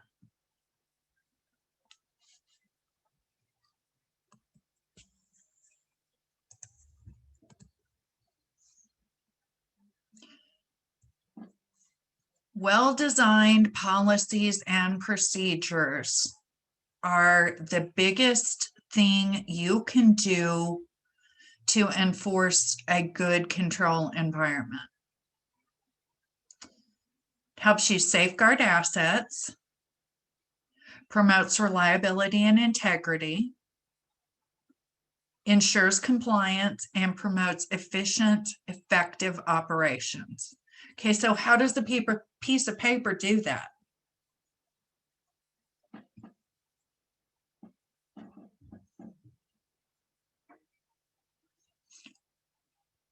Safeguard assets, cash, fixed assets, anything like that. We have a policy that says we will ensure that this vehicle is only used for program purposes. Then the procedures we keep the keys locked up, you check it out, you fill out a mileage log when you leave, you complete the mileage log when you return the keys. Does that safeguard that vehicle? Mm-hmm. Yeah, there are other things you can do, but that's the basic. Reliability and integrity. We want to do it the same way every time. Why?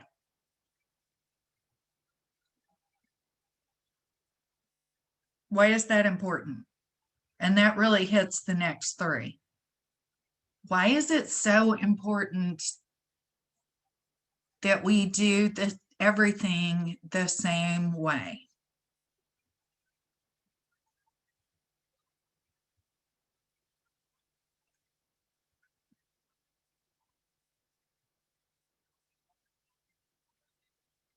What do you think?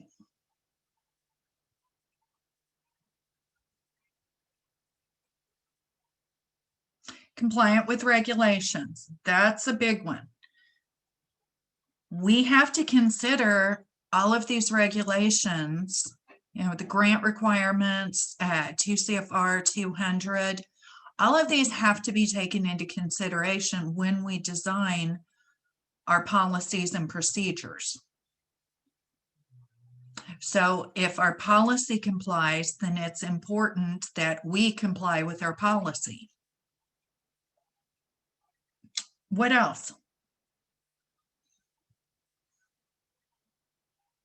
What do you think?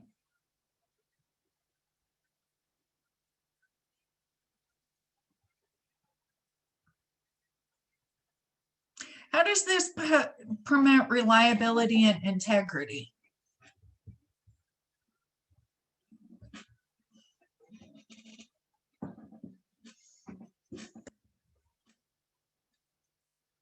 Means we treat our tribal members, our applicants, our coworkers the same way. Accountability is huge. I should not treat you any differently just because you're my bud, okay? I should treat you like I treat everybody else.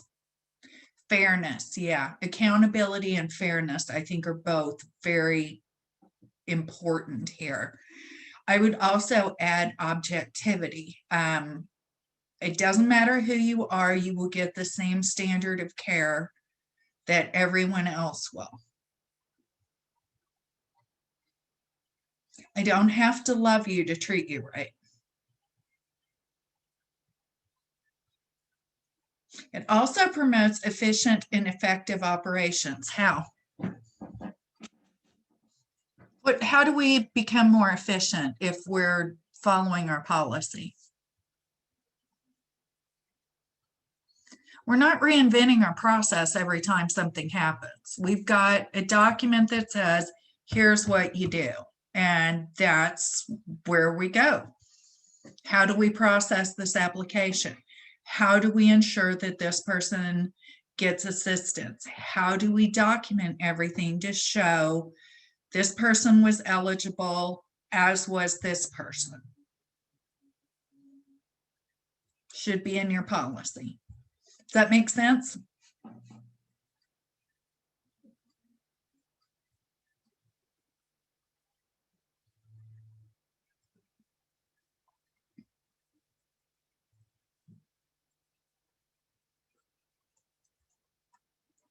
I know I keep talking systems. I know I keep talking policies and procedures, because establishing that system is the best way to get a clean audit and to be able to show your funding agency, your tribal members, your council, this is what we do, this is how we do it, and this is what we've accomplished.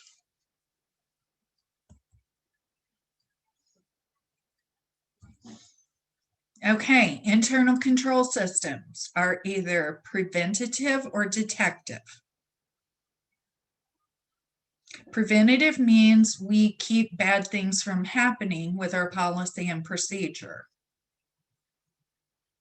Detective means that it will identify something timely if something happens. Preventative's pretty easy. And we've talked a lot about that. The preventatives are, we make sure that every person we assist is eligible. And here are the things that we do. detective controls we've talked about, but not as detective controls. What's something we've talked about that you think is probably a detective control? How about review of the financial reports? Is that a detective control? Might be.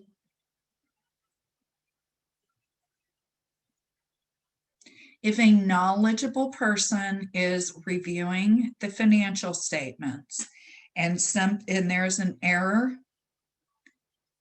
improves the chance of it being detected. This is also why everybody who signs checks should be reviewing documentation. This is why you have so many reviews as well, for both the preventative and the detective side.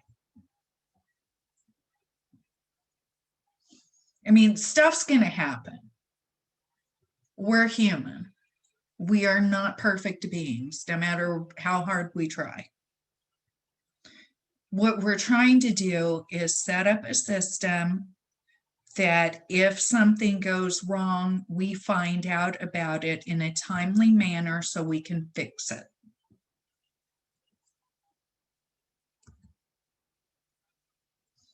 Which comes back to separation or segregation of duties. They're the same. The key is the same person cannot initiate, approve, and record a transaction. You want everybody to have a clear responsibility for various steps, okay? This is an example. Do you have to do it this way? No. Normally, the transaction may start with the office assistant receptionist. They may trigger the procurement process. I am out of sticky notes. And let me tell you, if you're me, that's a crisis. I need my sticky notes because I can't function without them. So I have just originated a purchase.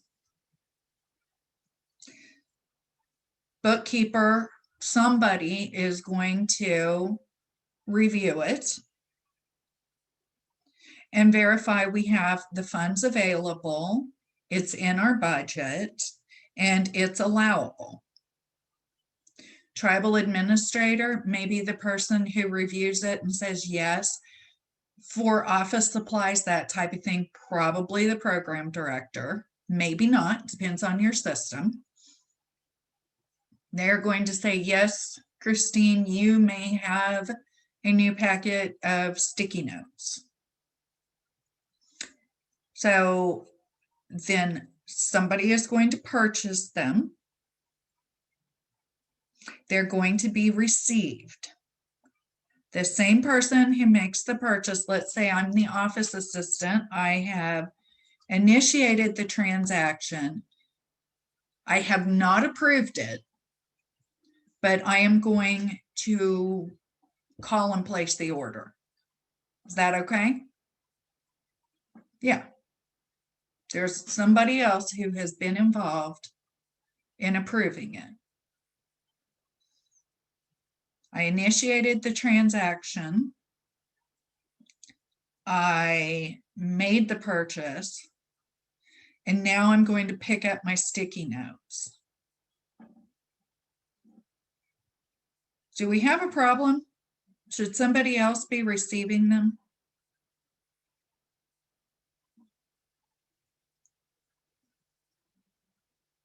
What do you think?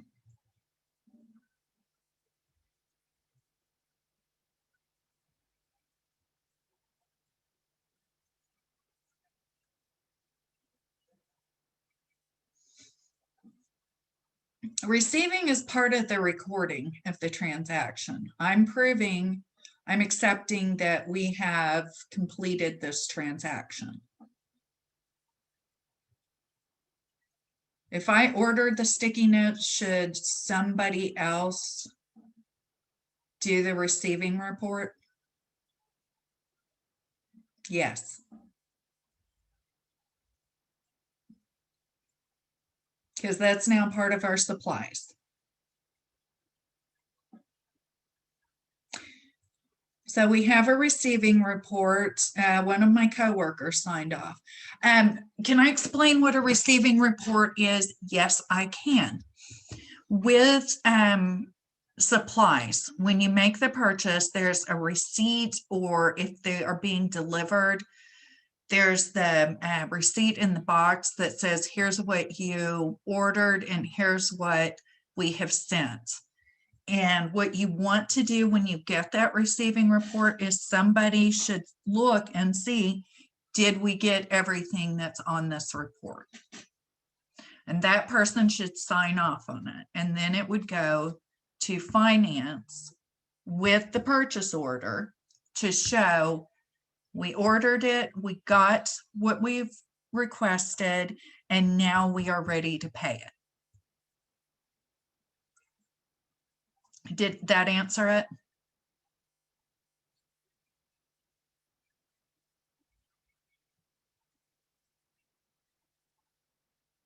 And that's a good question.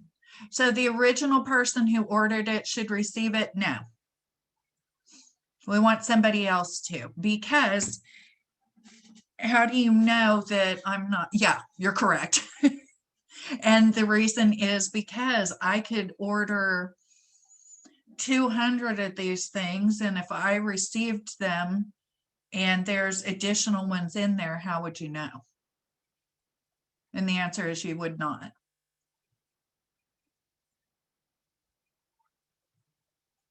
I only ordered a package of sticky notes and I got 2.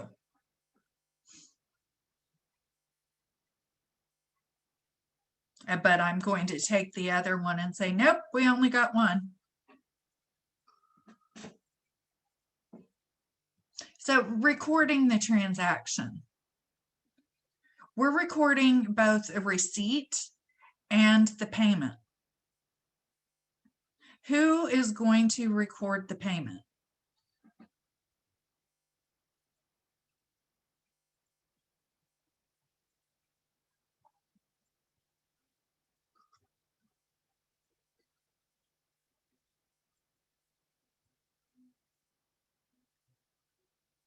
Finance probably could be the director if they do the entry.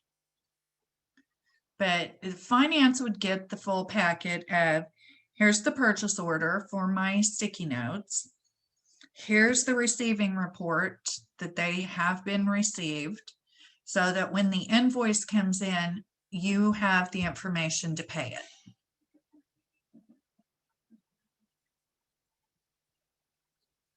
And how do we verify that we have segregation there? Again, somebody else has verified the receipt of the goods, and somebody else is going to sign the check. They're going to review the invoice, sign the check, usually the chairman or another council person. The people who are signing the check have absolutely nothing to do with how we got to a point where we even need a check. They're not involved in ordering it or recognizing we need it, in requesting it, the order, the receipt. They're not involved in any of that. Okay. Does that make sense? Looking at this, does that make sense to you?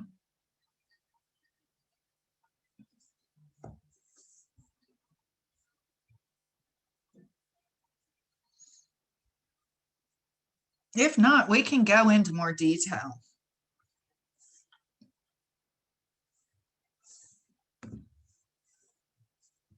Does anybody else have any questions on that?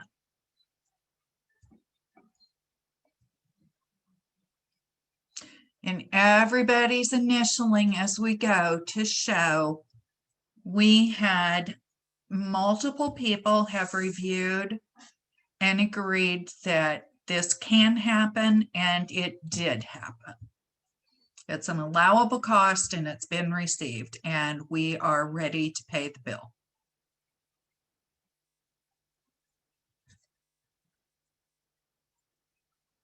What do you do if you have very small staff?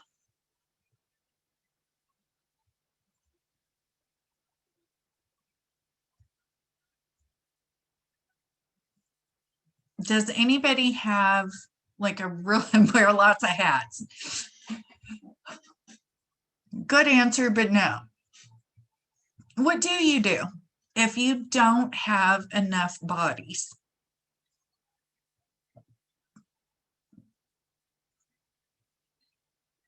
You're going to bring in council for additional approval. You're going to submit to them lists of payments to be made and have it approved as part of their meeting. Think about it. Does that give an adequate segregation then if it is part of it, full council action, not just the chairman? And the answer is yeah. And there are a lot of tribes that have to do that. That's okay. There's always a way. And if you're not sure how, call me and we'll figure something out. Okay, questions? Let's talk about controls over cash receipts. This is going to be more of a tribe-wide than necessarily specific to this program, but it's good to know. Why do we care? Because cash is most susceptible to improper use. Why?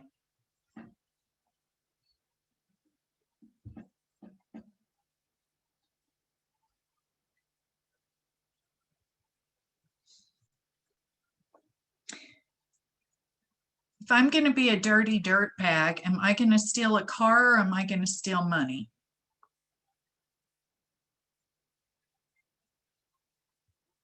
Charlotte, I'm going to come back to that because that's a good question.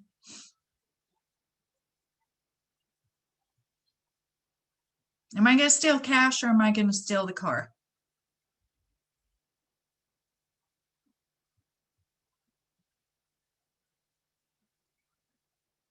You bet I'm going to steal the cash. Why? Because I don't have to do anything and it's real easy to steal. Prove to me that that's not the $100 bill I walked in with today. If I steal a car, first off, it's a big car. It's hard to be sneaky. Second of all, for it to do me any good, I'm going to have to sell it. So yeah, cash is always the most susceptible. Because of that, what are the things we have to think about? Access and accountability, big time. I want to go back up to this question first before we go on, because I think it's a good question. Hang on, I'm trying to get, you have a purchasing department and they approve your order and they send it to accounting, but they don't initial it. Who makes the purchase? Is it the purchasing department?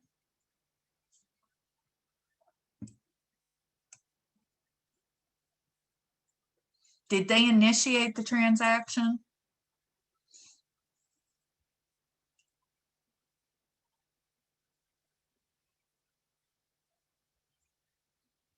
Okay, the director initiates it.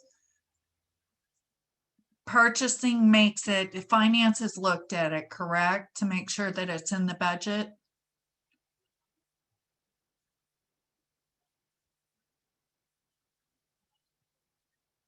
Who receives it?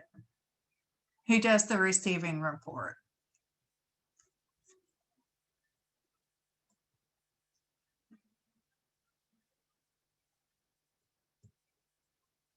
Or do you know?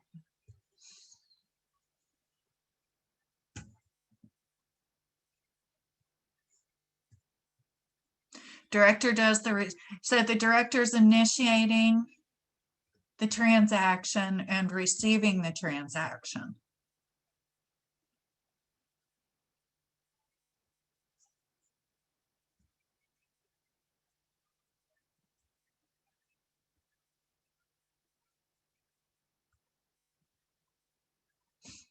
What do you think about that?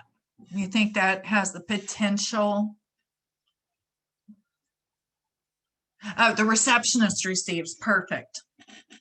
So yeah, you're good. I would prefer procurement has some kind of sign off in there. I am assuming though, if they have done the order, they have probably, do they have the purchase order, and is that going to finance with everything?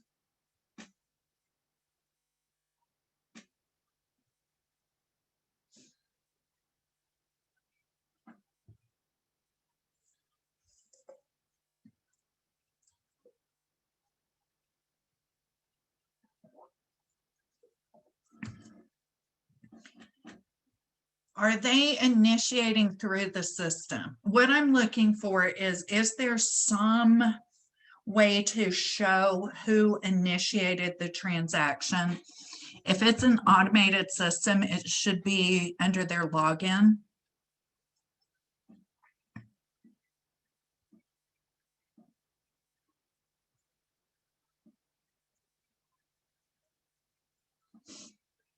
If there's not, I'd really like to see somebody initial that they were involved, because it's protecting your director and the receptionist and finance for why they wrote the check.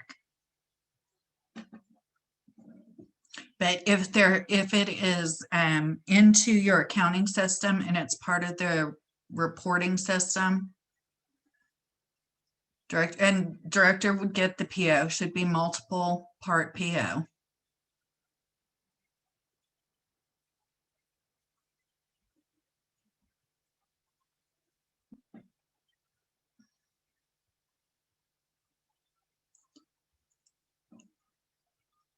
Yeah, I'm kind of curious as to how this is spelled out in your financial management policy.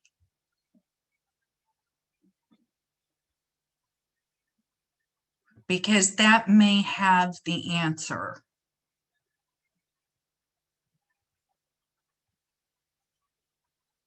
Purchasing sends it to accounting. Yeah, I will almost guarantee you that somewhere in that purchase, the person doing it has had to enter into it as somehow has a coding, unless this is all manual. And if it's all manual, they need to sign off.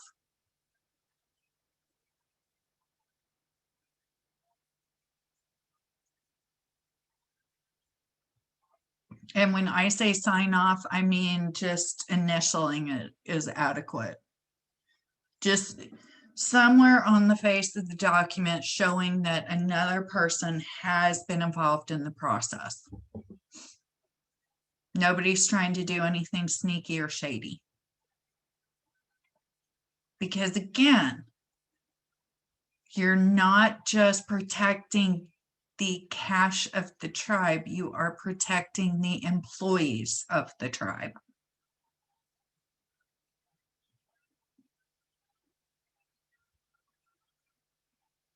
Okay, if you are receiving checks, cash, anything like that, limit access, write receipts, lock that stuff up.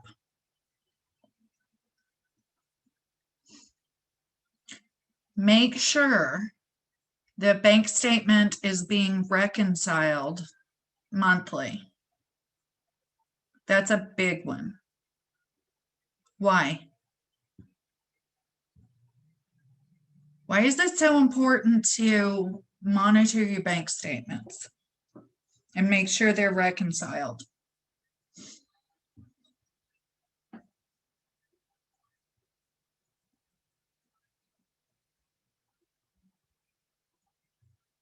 It's your first line of protection. Here's the cash that came in, here's the cash that went out. Does that tie to what we have in our financials?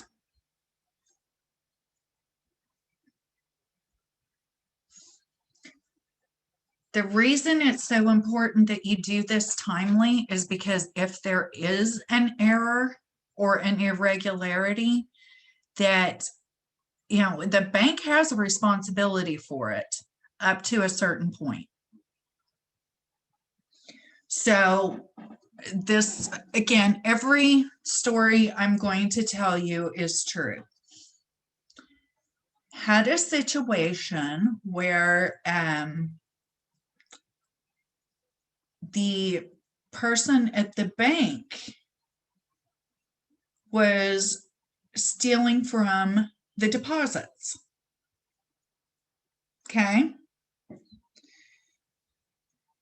And as part of that, they also created some checks with the tribe's information. Again, not that hard to do, unfortunately. If you've got a color printer, you can probably do it. The checks that were going in looked absolutely nothing like the tribe's actual checks, but the bank was accepting them. Okay. When those checks came back, when the tribe balanced their checking account, they were off by, let's say, $11,000. $11,000 more had come out of their account than they had showing should have come out. The bank accepted these checks that did not have appropriate signatures on them. So the bank was liable because it was reported timely. Had they gotten behind on their reconciliations and not reported it for 6 months, it would have been too bad. Okay, this is why it matters. If there's a problem, you need to know about it and you need to tell them. Same deal with credit cards. You can't come back 6 months later and go, oh, those charges weren't mine. Okay, it's like they're not going to work that way. Question on that?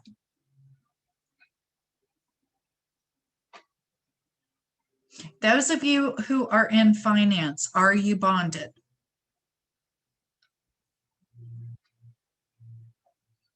Who knows what I'm talking about when I say bond personnel? Okay, Linda is. You want to explain it or you want me to?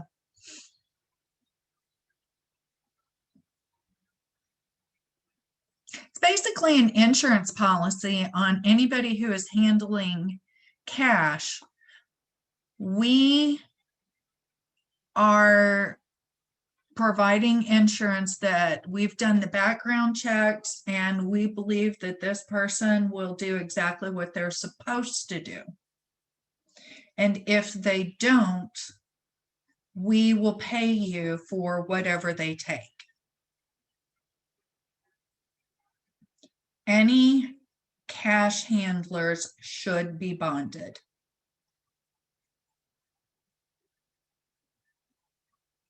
Require vacations. Why is that out of control?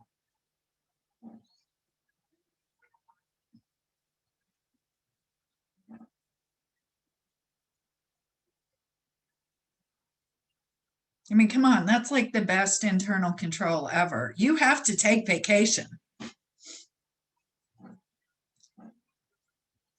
How does that protect the tribe and you?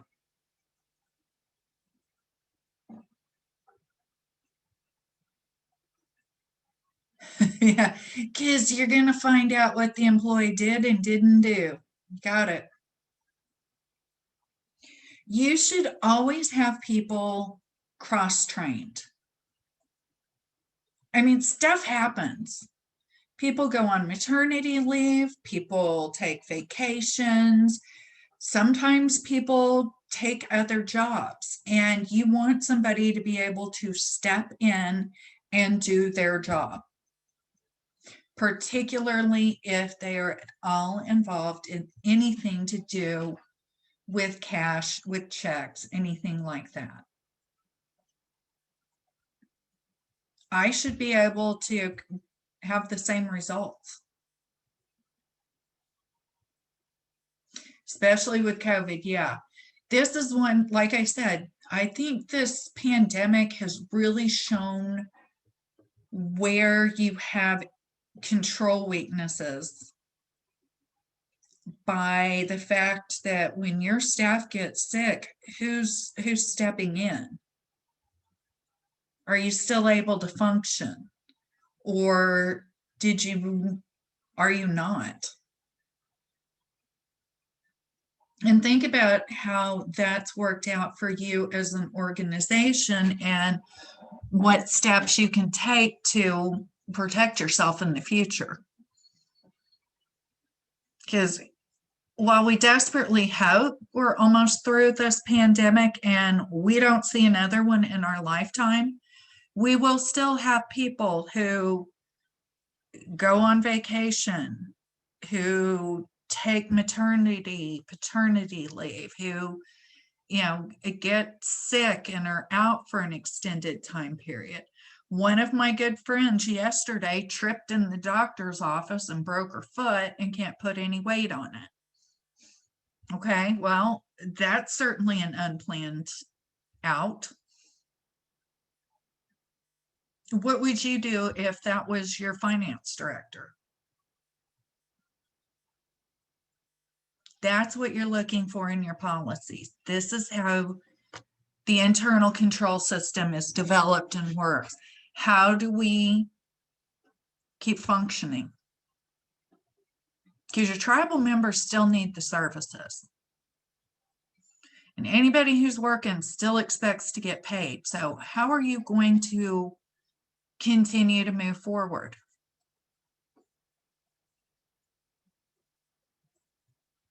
We're always looking long term. What's going to be best for us, and how can we run the tribe in the best, most efficient manner while still complying with all the requirements? Okay, basic segregation here. One person is receiving cash, writing the receipts. Somebody else reconciles the cash to the cash receipts, makes the deposit. Bookkeeper posts the cash receipts to accounting. Tribal administrator, counsel, somebody reviews the bank deposit, compares it to the ticket. Somebody else performs the bank reconciliation, and another person should review the bank rec. Counsel can be involved in that review and approval. Questions?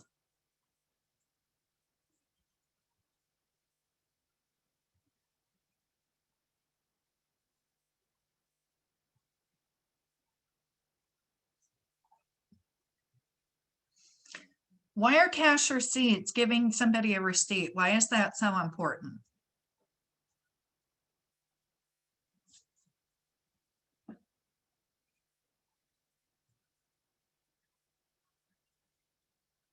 I'm going to give you an example. I went to a fast food restaurant and they have a sign on the drive-through window that says, if your receipt does not match your purchase, your meal is on us. Why? Documentation, it proves they paid. It also proves they paid how much they paid. Am I buying dinner for $4 and getting charged $2? Or at least according to my receipt, I paid $40. My receipt says $2. Where's the other $38?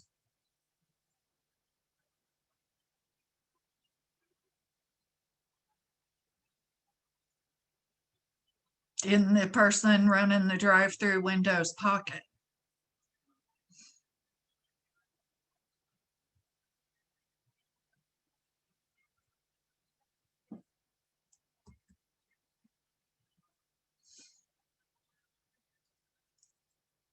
So this will apply to you. Dispersing cash to pay expenses, purchase assets, all of those things. How do you make sure you have adequate control over checks? And why does it matter?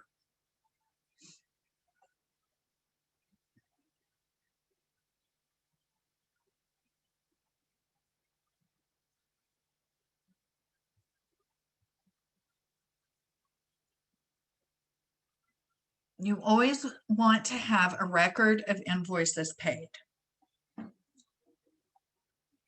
You should have vendor history reports. Why do you need a vendor history report? And it's a real simple one. To show who you're working with and how much you've paid them.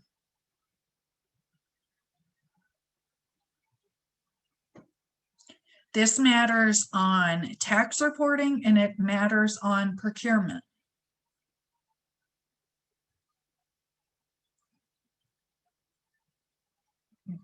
Do you know if your council is getting any kind of vendor history report? For those of you who are not accountants, let me do a quick walkthrough here. You did a procurement and somebody brand new that you haven't worked with before got the award. It was for my sticky notes. They have to submit documentation to be included in our vendor list so that we can track how much we've paid them, you know, what are their tax numbers, all of that good stuff. Finance should be able to run a report showing any vendors added for a certain period. What are you looking for on there?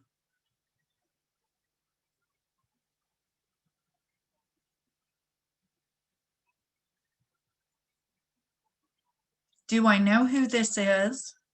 Do I know why they're getting paid?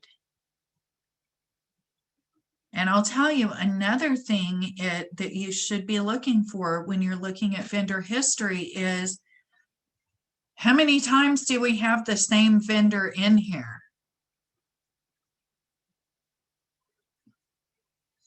Are they by name? Are they by company? Are they by each? Because a lot of times people, not a lot, but some people, when you're entering in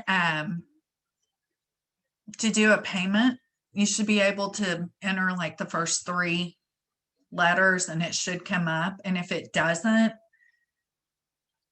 a lot of times people will just go, oh, they must not be in here. We should input them.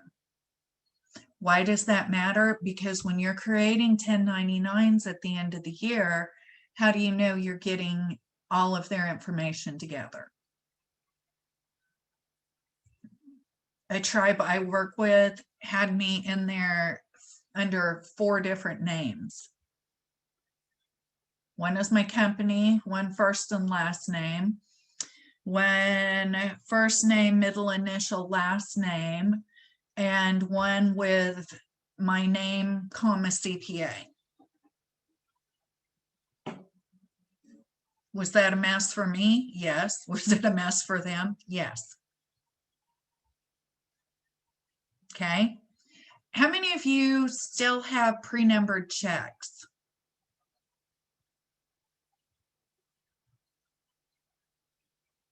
You enter based on what's on their W-9. Yep. And you make sure that anybody who is entering payment does not add a new vendor without approval. You need to have some kind of procedure in there. Yeah. That's where the problem starts is, oh, I'll just enter this in because I want to get this finished before I go to lunch. I mean, it happens. It's not like anybody's trying to necessarily do anything wrong. It's just, we're human. So how many of you have checks, your checks are pre-numbered versus your accounting system numbers your checks?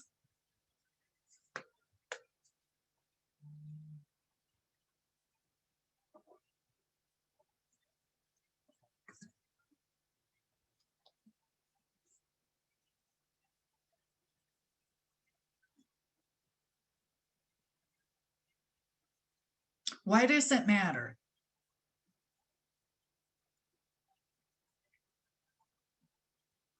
You want to be able to account for all checks. So you need to know what checks were written. Does anybody still write personal checks? I have to for my utility because I live in a very, very small town and they insist on a check.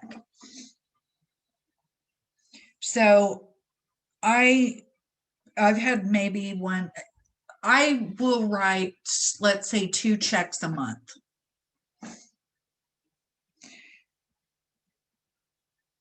What happens when I grab the checkbook out that's not chronological order for my checks? My last check was 1,000 and I pick up the one starting 1,300. Is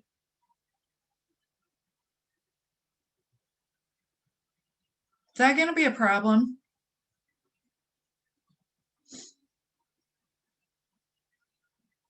Well, I write 2 checks a month, so no. But let's say I'm writing 50 checks a month and I've got a 300 check gap. Is that a problem? Yeah. You need to be able to account for all the checks. You want to know where they went. Keep the voids. All of that. Okay, your accounting program numbers it, but you write and document the last check number used before you write another check. So when you run a batch, you have the starting number and the ending number documented, correct? And somebody who is not the person running the checks has that information, correct?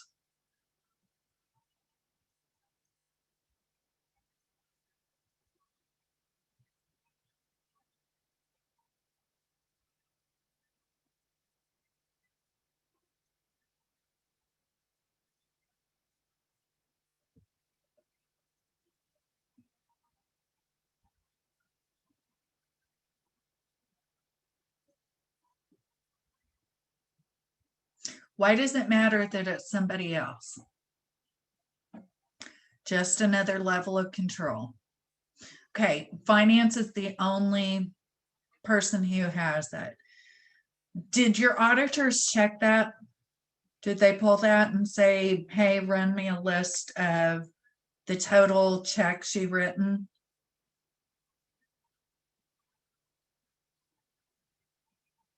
Or give me a list of all of the checks that were written? What was the first check number for the year? What was the last check number for the year?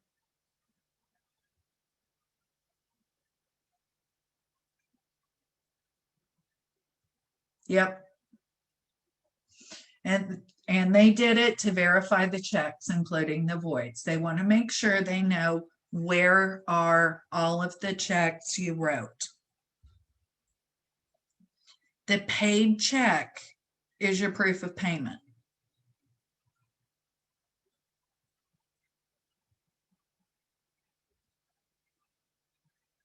Okay.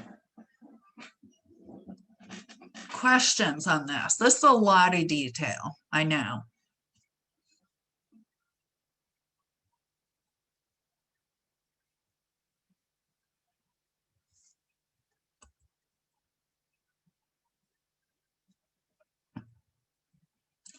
Got to have clear separation of duties in the accounts payable process. You have to account for the checks in sequence.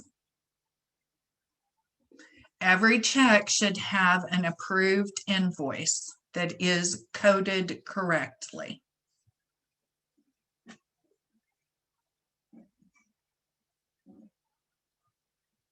Designated personnel are authorized to sign checks.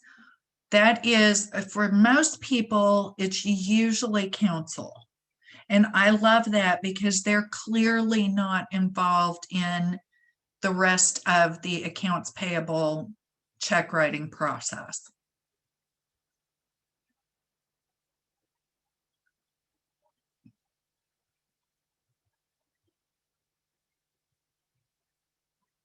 Does this make sense as far as internal control and segregation of duties?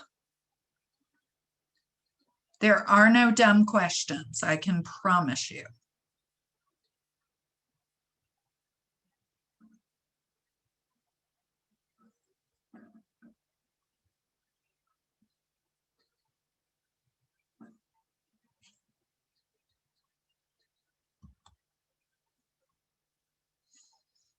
Okay, vendor requirements. Again, every vendor has to fill out a W-9, which is a request for taxpayer identification number.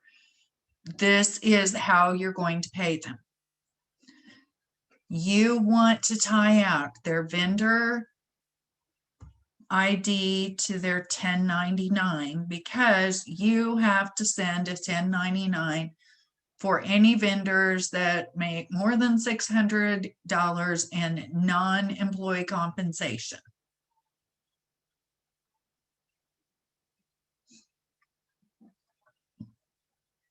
Why do you have to do that? To prove that they got money. This is income. They have to pay taxes on it. Don't have to like it, do have to do it.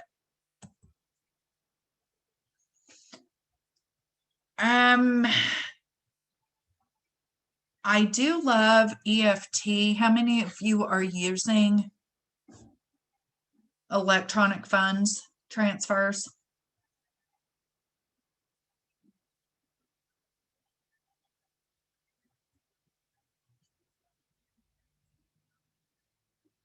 If you're a director, you may not know for sure, but I can pretty well guarantee your grant money is coming through electronic funds. Good. Yeah, you've got to have controls in place to make sure it's password protected, or there are controls over who can access it. Anything that's coming in through an electronic funds transfer should have a designated account that it goes to. This is why it's so important, again, on the bank reconciliations to stay on top of it. Did we receive that grant money? And did it go to the right account? And can we show that it was spent?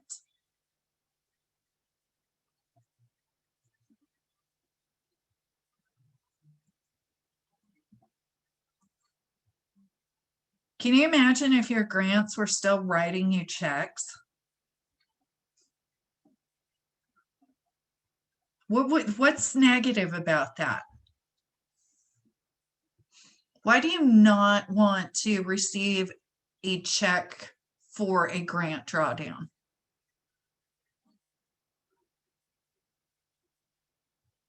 What's the biggest reason? Do you know?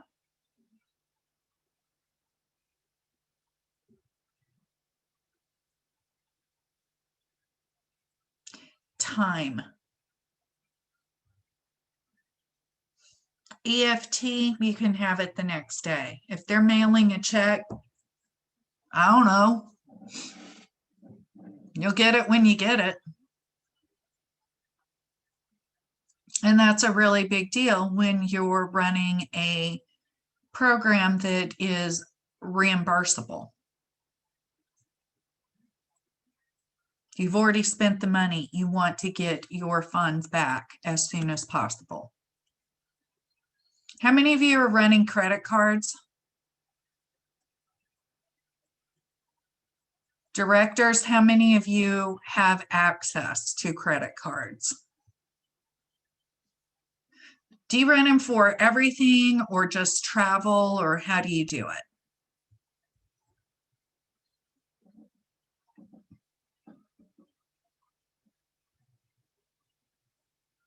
And that's an open question to anybody.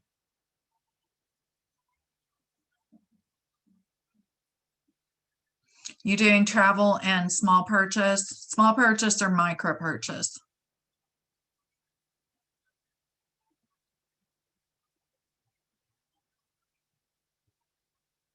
Is it like under 10,000 or under 1,000, or how's that set up?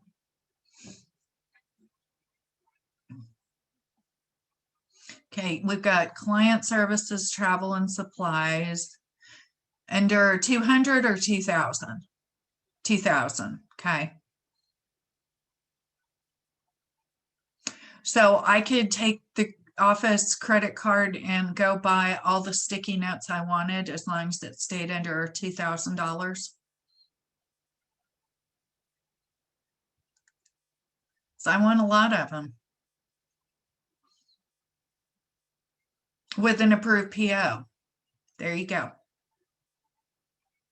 Yeah, the key with controls on credit cards is making sure that they're only used for allowable costs if you're paying them with grant funds.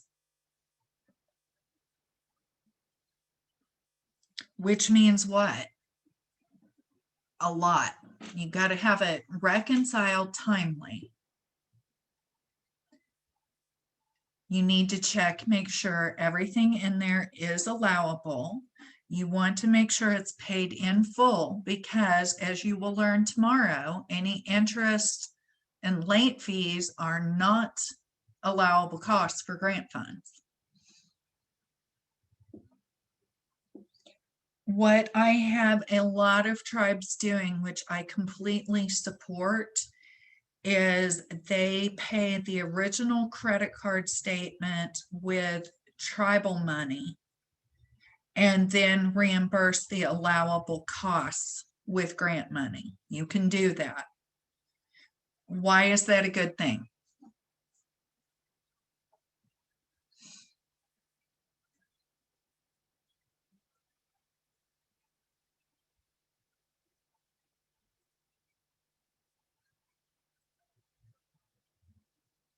Buys you time to do the verification process on those allowable costs to make sure that they are allowable without being under the pressure of we have to pay this by the 19th, or we're going to have a lot of penalties, or we're going to have interest, or whatever the case may be. Make sure you have authorized users documented. If you're going to use credit cards, you need to have some kind of policy and procedure in place that identifies, who's responsible and what do you, can I put anything on there? Can I only use it for official business? What if I get my cards mixed up? What happens then? All of those things. Most tribes have a credit card somewhere because it's almost impossible to book travel without a credit card. I mean, it can be done, but boy, is it a nightmare. And someday the pandemic will be completely over and we will all be traveling again. 56 weeks here.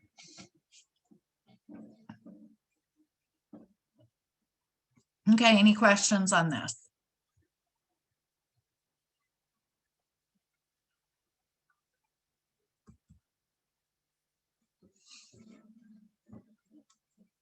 Okay, administrators should be able to control credit card usage and limits.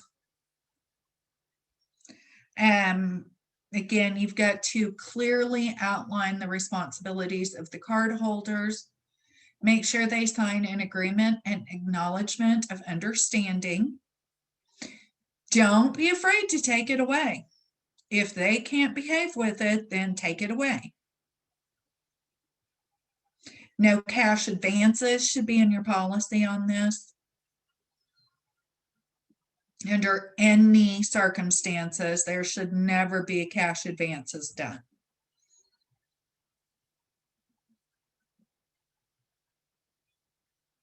Okay, questions?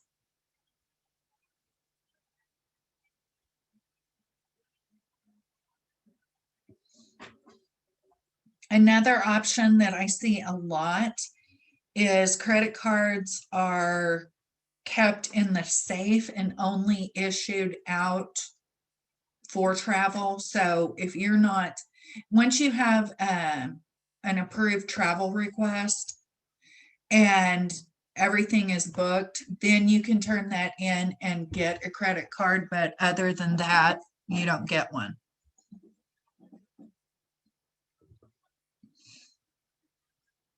You know your tribe, you know your people. Make sure that you do what's appropriate.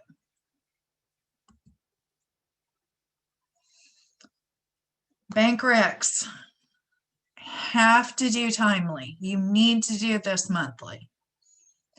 You cannot have accurate financial statements without having a bank reconciliation complete.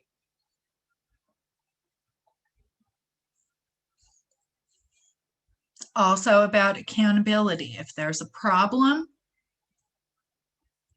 you can report it and still, have options on how it's addressed. Here's a secret. Banks do not read all of the, they're not checking to make sure that you have only an approved signature on that check. They're just processing it. And, 99% of the time, that's fine because nobody is trying to do anything. But if something sketchy happens, you want to be able to know about it in time to report it and be able to be reimbursed for that.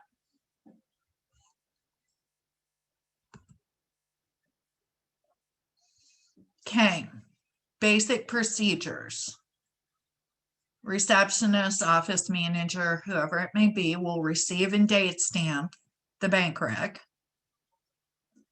Bank reconciliation will be done by the bookkeeper. Matching copies, we're reconciling to the general ledger, matching our copies of our cash receipts, verifying our checks, posting any interest earned if your account earns interest,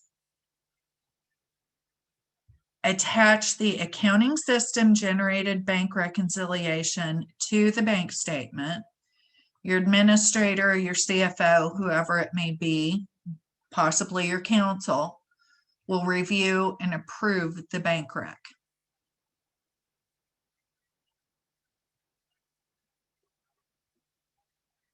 Questions on that? Do you know if you have in your policy a date for reconciliation?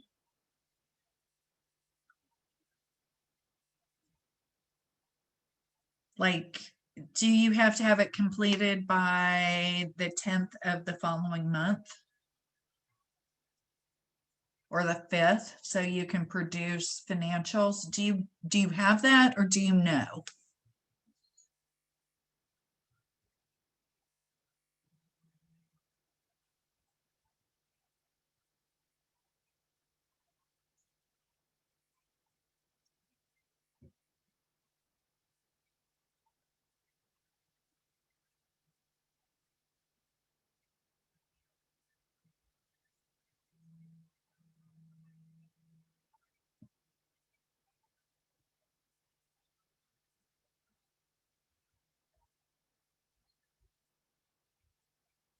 Not rhetorical. I'm gonna just hang out here.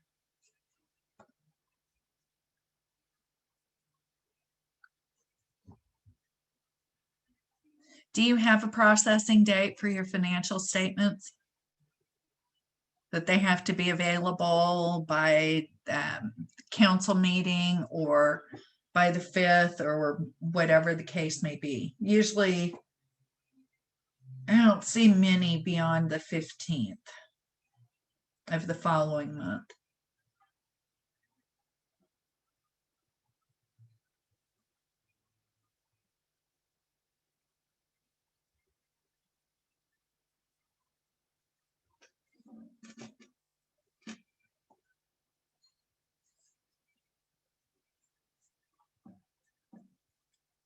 Dead silence.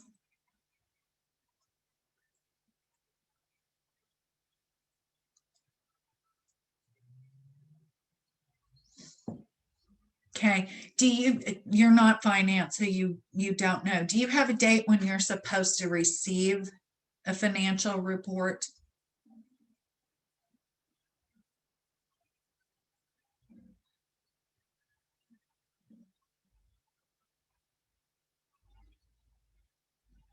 I guess the first question should have been, are you getting financial reports? Yeah, from finance.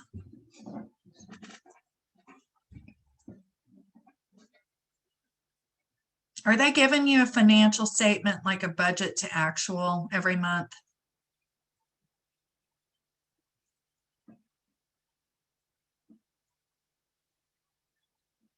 Oh, you've got one of the fancy systems. So you don't have to request. So at any point you can go in and print your financial.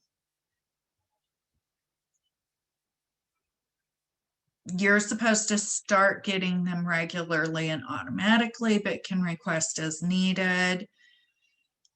Yeah, if you are able, if your system is set up to let you go in and look at it at any time, the one thing I would want to know is when do they complete the bank rec? Because that's going to impact your report. You should have access to view, but no, you absolutely should not have access to touch or change anything. Okay, you're receiving them monthly by the 24th. Yeah, that works. Yeah, even if you don't need to see the bank rec, that's fine. But how do you know it's been completed so that you know your report's current?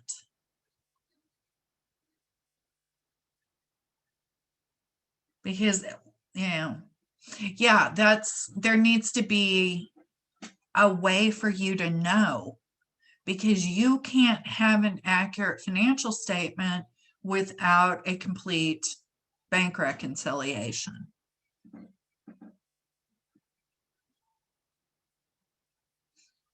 Yeah, that's definitely something. Yeah, I think that's something you should probably ask. I don't think anybody's, again, the hard thing about talking about internal controls and segregation of duties is people start thinking, oh, we're out to get them, blah, blah, blah. No, we're not. But we are trying to make sure everybody's on the same page. And it may not have occurred to them to say, hey, bank recs are done, financial statements are final as of this date. It's worth asking. And they may be doing it and you just aren't sure, if you're just not aware of it because it's not something that's ever been relevant to you before. Yeah, that's great. And I'm glad they're awesome because, again, it takes a village. It's going to take a program director and a finance department to get this going and to keep it moving forward appropriately. Does anybody else have a question or a comment on any of this?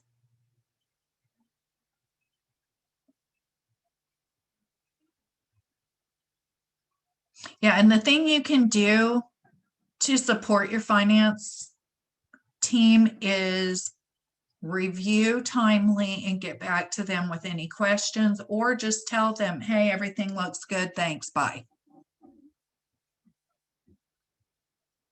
So they know they can be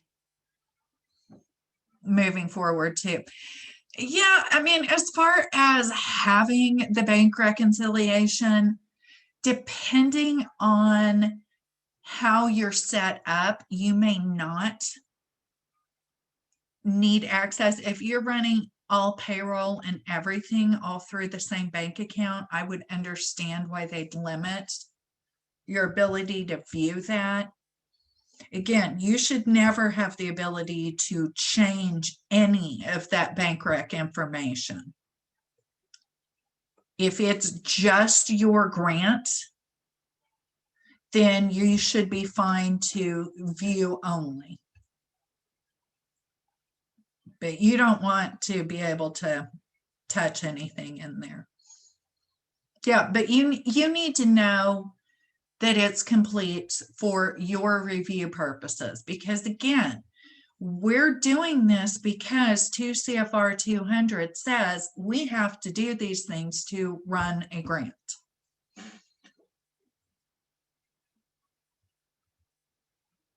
Yeah, and that is reasonable.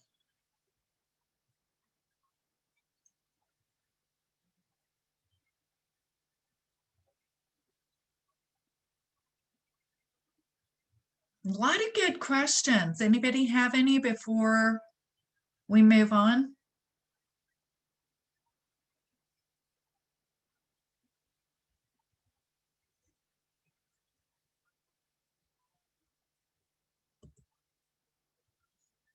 Okay, again, a lot of times for smaller tribes with limited staff, council may review the bank recs as part of their oversight. Totally fine with that. They may review a check register and approve it. Again, totally fine with that. That's just another set of eyes on everything.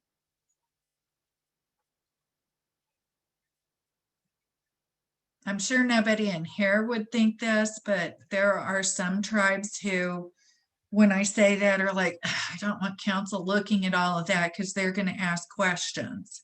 Again, I know you all wouldn't do that because you understand that that's their job, is to ask questions. Yeah, this is just another control method, and I do not have a problem with them having access to view.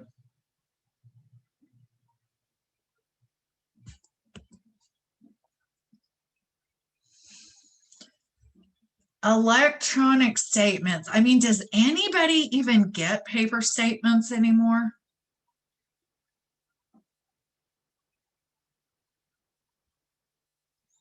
Think about your own personal accounts too. When's the last time you got a paper statement?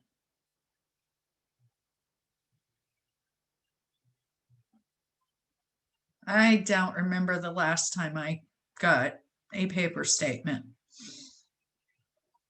What's the good thing about that? Quick and easy. You will get, when it's electronic, you'll have your bank statement possibly that night. It closes on the 31st. You may have it the night of after 5 on the 31st. For sure, you'll have it by the 1st. What's bad about it?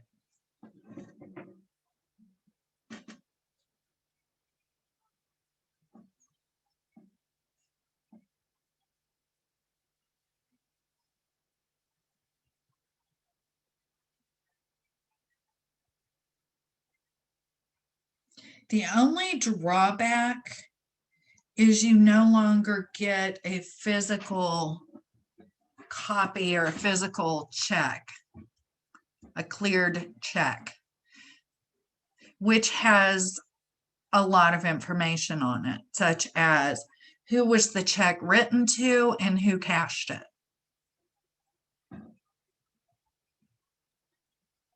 You should be able to get that information from your bank should the need arise.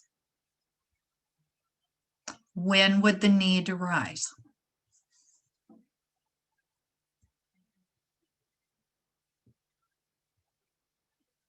Audits.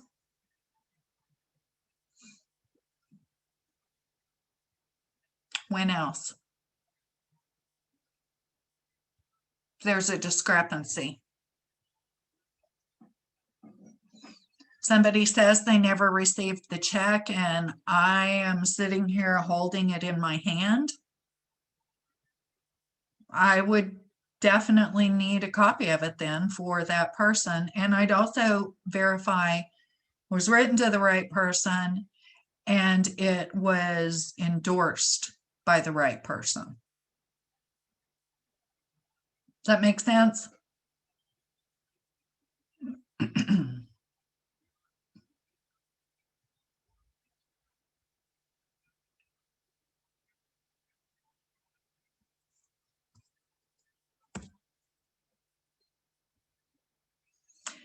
Periodically, the bank rec should be completed by somebody other than the usual person.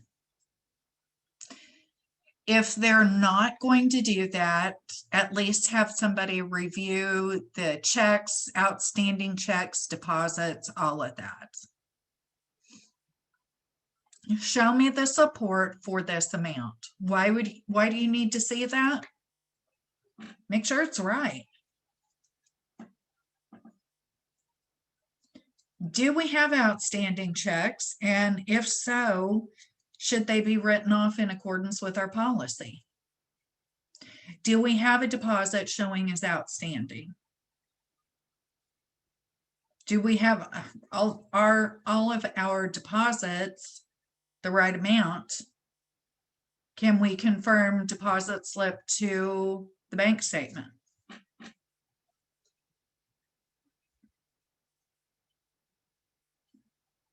Why are you doing that? What would be the purpose to do that?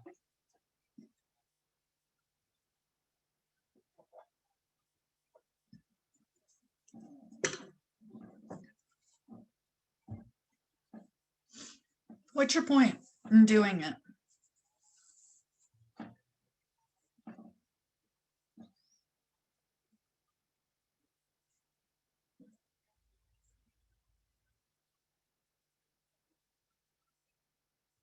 Remember earlier when we talked about compliance? This is a compliance procedure. We're making sure that everything that our financial management policy says has been done. And we're doing that by looking at payments made. Do we have supporting documentation? Did the right people sign it? If it was an EFT, was it approved appropriately? Has everything gone out that should have? And are we getting all of the information we're supposed to and doing this in the timely manner? Make sense?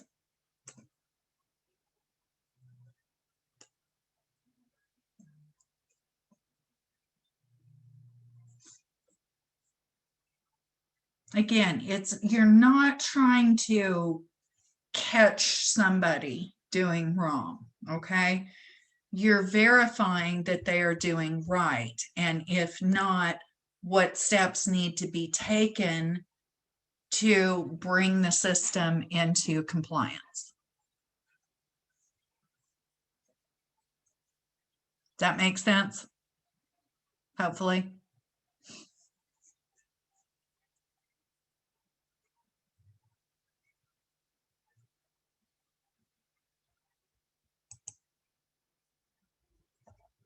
Let's talk capital assets, because this is something you're all going to deal with.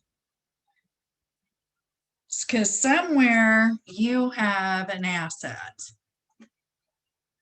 You are required under 2 CFR 200 302 B4 to have effective control over and accountability for all funds, property, and other assets. You should have a fixed asset system that provides processes for recording and managing purchases, capital developments like construction, disposal of assets, asset lives, depreciation. Your groupings, your asset lives are determined by your policy. And it's also just put in the notes to the financial statements in your audit report in case you're, just dying to read that. What are some of the basic asset groups that are used? I'll give you the first one. Buildings. What else? I'm going to put them in chat as we come up with them.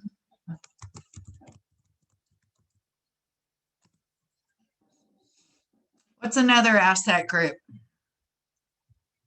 Land, vehicles, equipment.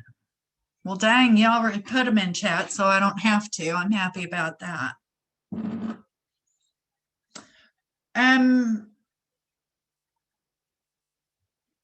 Yeah, I mean, does anybody have anything else like land improvements? Signs, anything like that? Because this is pretty much the standard.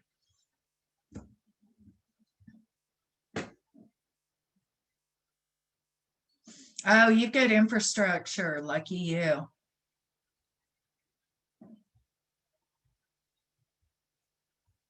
So what do you have to track? Basically, what you're doing is tracking what have we used. Well, you have to track here. What have we used grant money for as far as purchasing a fixed assets? Do we still have it?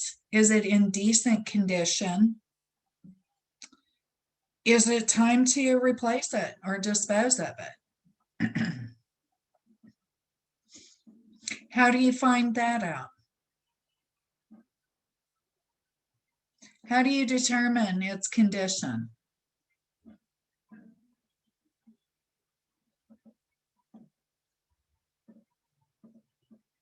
Let's focus on vehicles and equipment. Mainly because that's most likely to be purchased with this. I guarantee you are not buying land or a building. Mobile building, yes, but not a full built building. What's the depreciation schedule tell us? You're on the right track. There's something we need more. And the first thing we need is an inventory listing.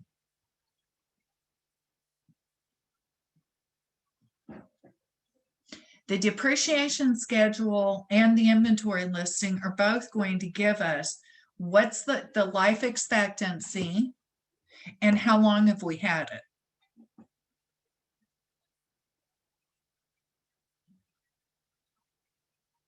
We have a car, we have a truck that we've been using in our program, and it is 10 years old and has 200,000 miles on it.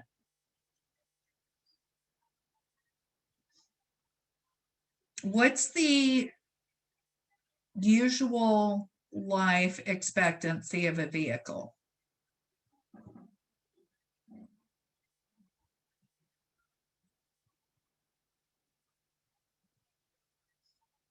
When we're setting up our asset group, how long do we expect a vehicle to last? Standard answer is 5 to 7 years. 7 is really pushing it. Why is this important for you to know? We have a 10-year-old vehicle with 200,000 miles on it.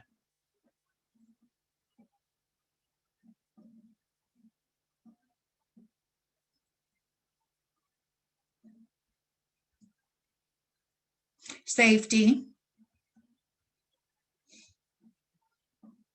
What else? Think maybe we want to budget for that in a grant to replace it.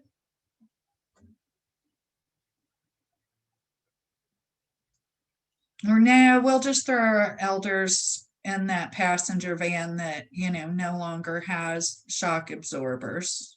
No problem. Yeah, we need to pay attention. How are we going to replace that? Is this something that we're going to do with a grant? Is this something we'll need to do with tribal funds? And if so, what's the process there? Do we know where everything we purchased with grant funds is right now? Can we put our hands on it? Because you have to. Again, this is all about grant assets, assets purchased with grant funds. You should have the process for your tribal funded assets. But this rule is not a regulation on your tribal funds. This is all grant funds, okay? So you better know where the thing is that you purchased and whether it's in decent shape. Do we need to start thinking about replacing it?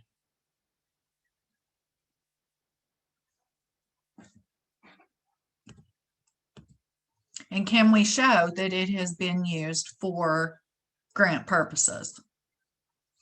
Okay. Any purchased asset needs to be approved through the budget process. Okay, funding agencies approve the assets purchased over $5,000. Okay. You want to have a policy and a procedure that defines the asset groupings and asset lives. You need to have a process for disposing of the assets. They're not going to last forever, and that's okay. We don't expect them to. What do you need to know before you dispose of an asset that was purchased with grant funds? Oh, well, good. You were just going to ask about it. So, yay. What's the first thing you need to know? If you want to dispose of an asset that you purchased with grant money.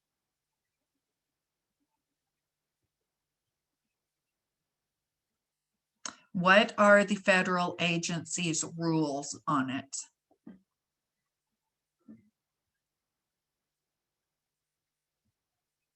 Some agencies say that's fine, you can dispose of it and give us the money.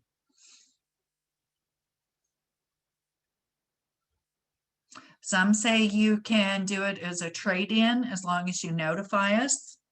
We don't want the money back. We don't want the vehicle back. You can do it with our approval. Either way, you need to know, are there special rules for your grant? Then you have to follow them. What happens if you don't follow them?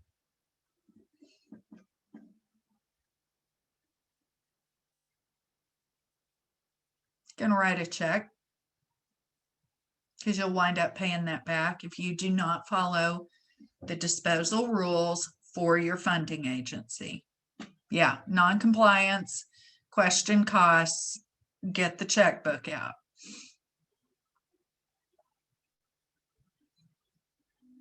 Okay, again, physical inspection should be done annually to determine that the records are accurate and that the assets are where they're supposed to be and are in decent condition. Are we maintaining our vehicles that we've purchased? We bought a trailer to use as office space. Have we maintained that appropriately? What are some things that would be involved in that? HVAC, if I'm assuming that, you know, there's heater, air conditioning, something like that in there. Have you maintained it? Are there toilets there? Have those been maintained? If you're using it as a shelter, has it been properly maintained to where it is safe for people to stay there? All of these things need to be considered. But the big thing is you have to know, what did you purchase with grant funds and where is it?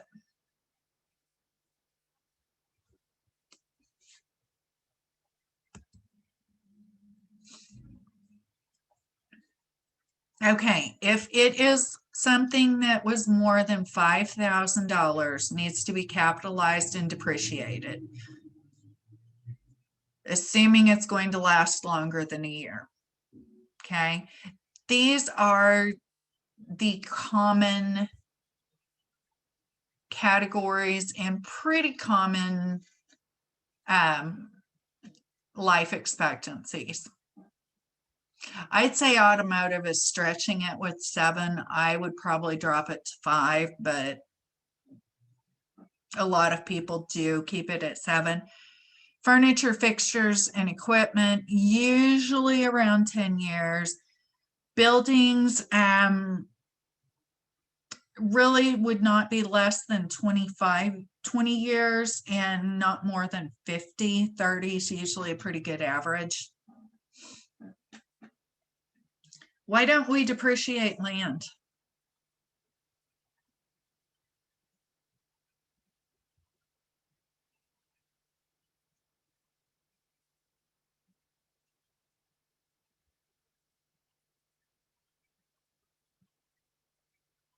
Okay, well, the obvious answer is because the rules say we don't depreciate land. But think it through. Why wouldn't we depreciate land?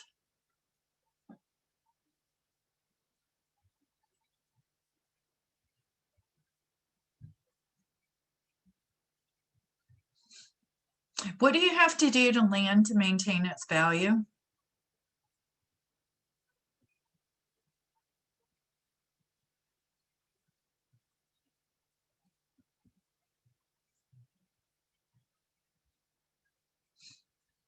And we just want to maintain its value. We're not trying to increase the value.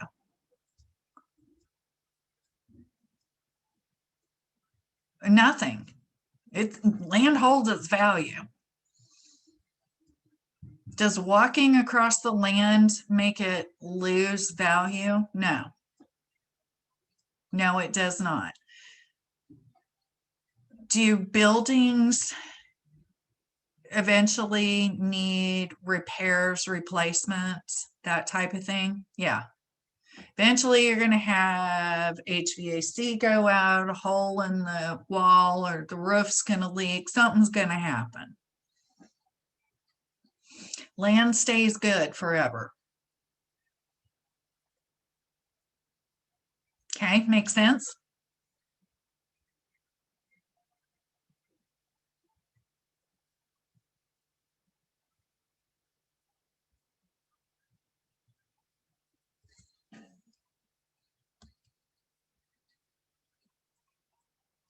Okay, here is what needs to be in your fixed asset records, okay? This is based on, again, 2 CFR 200. Asset description. What is it? So let's do, what do you guys want to buy?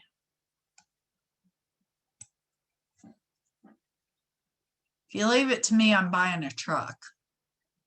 Okay, I'm buying a truck. We are buying a 2021 black Ford truck, F-150. In number, I don't know, none, none, none, none, none, none, none, none, none. Is that an adequate description? What do you think?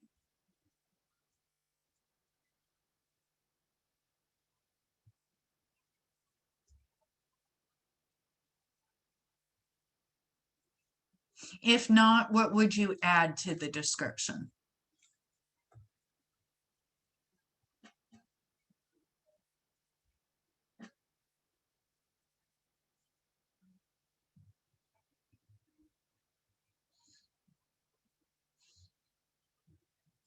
Okay, does anybody see it in? There you go. I just re-entered it. It's fine now. All right, it's floating around in the chat. 2021 Black Ford F-150 VIN number 99999999.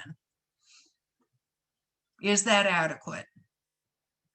Can I specifically, from looking at the asset list, can I specifically identify this truck?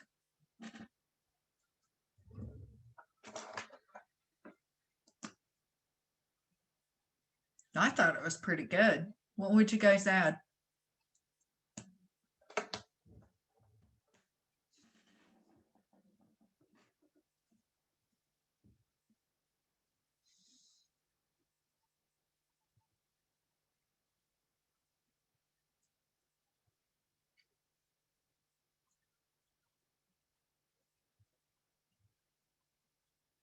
Oh, we're going to get to that. We're not at. This is just the description. You are correct on all of this. Which fund does it belong to? Purchase date, cost, all of that. Yeah. But for right now, to start with, based on this slide. Oh, that's a good idea. Yeah, 4-door, 4x4. Good plan. Yeah, all we're doing is describing it. Okay, so we've described our truck. When did we buy it? What's the date of purchase? We picked that bad boy up yesterday. 4/20/21. Where is it?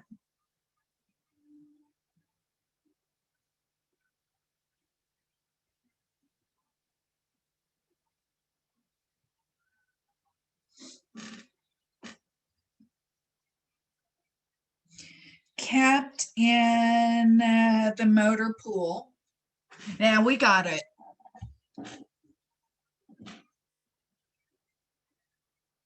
It was en route for the week before. I mean, that's a good point. It takes a while.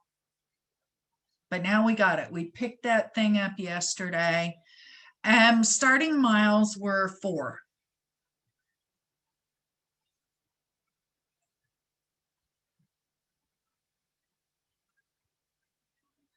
How much was it?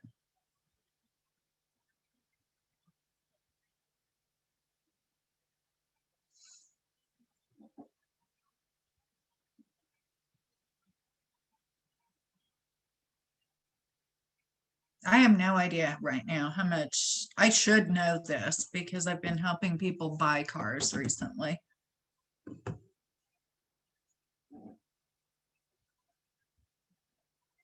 How much do you think it is? I'm Googling, so.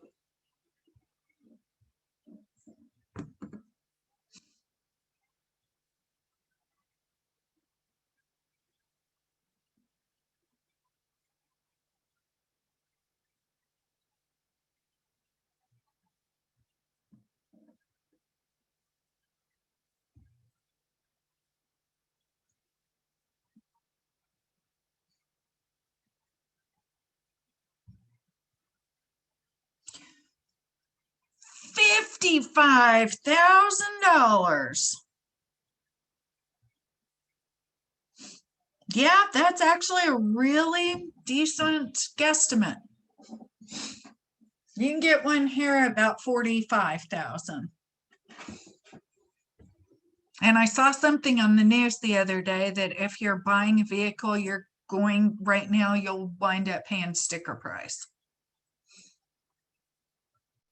Cost delivered, $55,000. Funding source and any restrictions.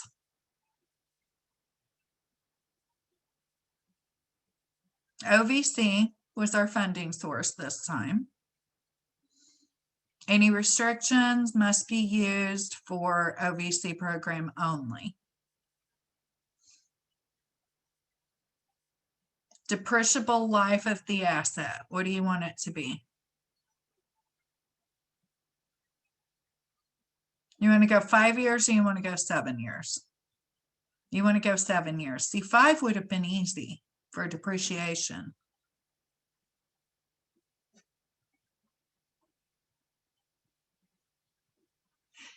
Yeah, now we need to know, are we going to tag it? We never do easy, right?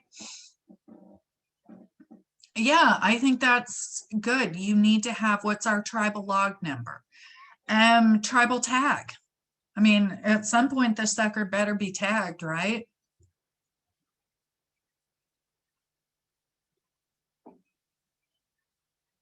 Do we include that information? Yeah, why? It'll make it easier to find it. So 50.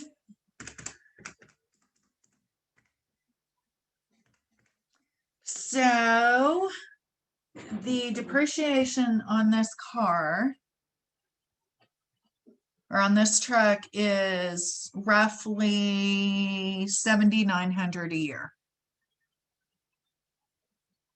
How much do we depreciate a month?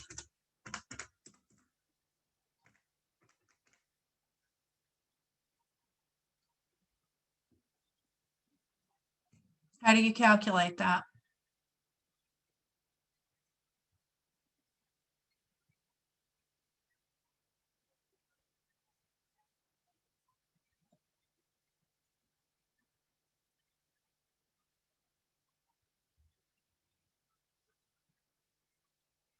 $55,000 value of the car divided by 7 years gives us annual depreciation.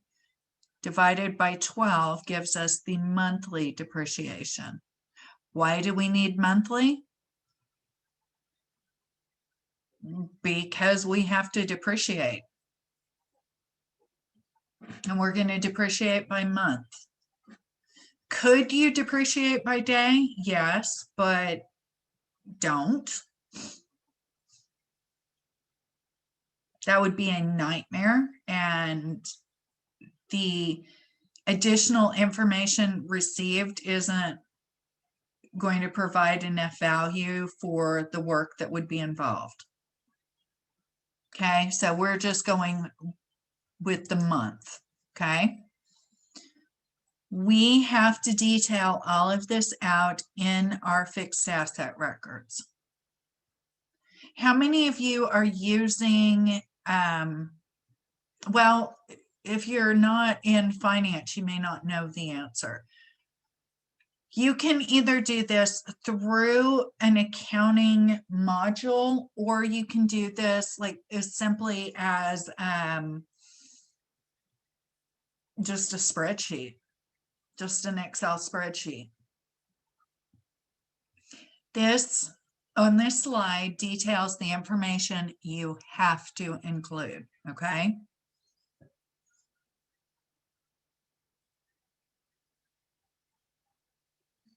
You can include any additional information you feel would be necessary. Again, tag number, I think would be a good thing to add. Questions on that?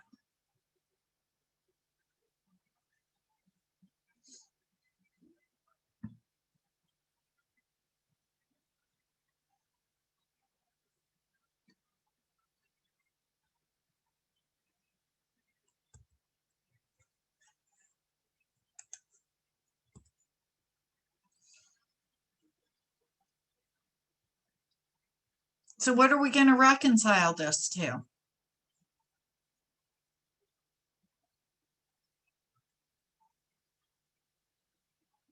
Deal. Yeah. We're going to check our general ledger. We're going to make sure that we have assets included. They'll be included at the tribe level. We're going to make sure that we see where it was purchased this year. And we have to tie out depreciation for the audit. Do you actually do that, or are your auditors doing it? Be honest.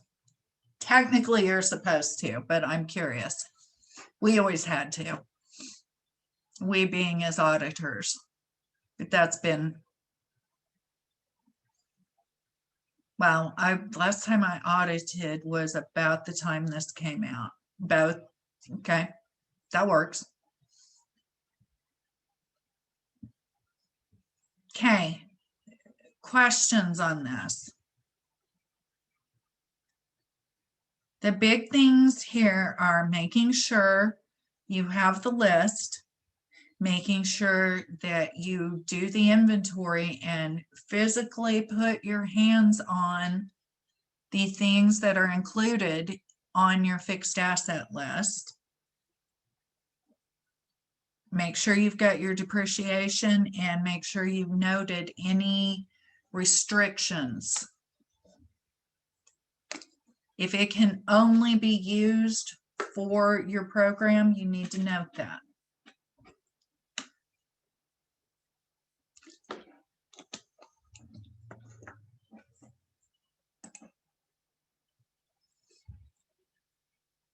Okay, we're going to talk a little bit about payroll. Very little bit. Number one, we're running out of time. Number two, the main things you need to know are, can we allocate staff time to the appropriate grant? And do we have the appropriate controls in place? What kind of controls do you have over payroll? How many of you use timesheets, time cards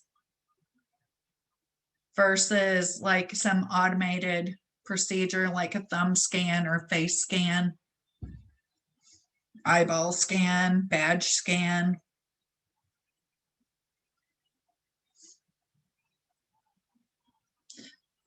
Finger scan. You guys are doing time card, time sheets for the both. Yeah, that's reasonable.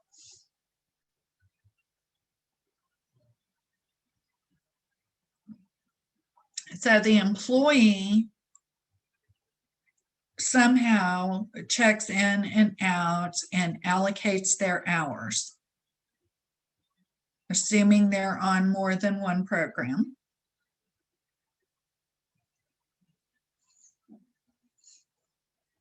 Who reviews it?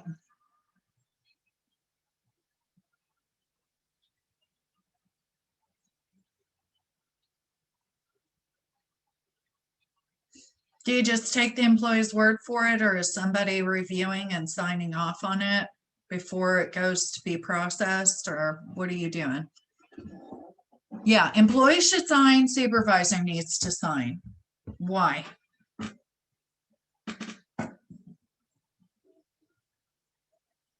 Should review and sign. They need to initial it. Because otherwise, how can you verify that this is correct? How do your employees get in the payroll system?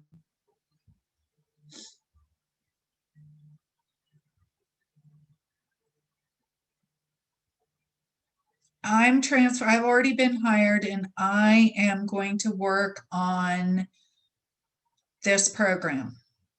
I've been working on another program. How do I get into the system? How does this get accounted for?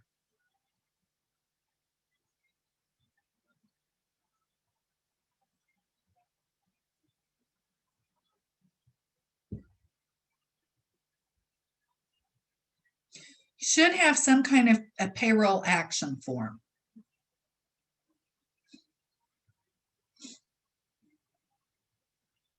A payroll action form is just the basic information of who is this person, where do they work, how much do they get, are they salary or hourly, what are their withholdings?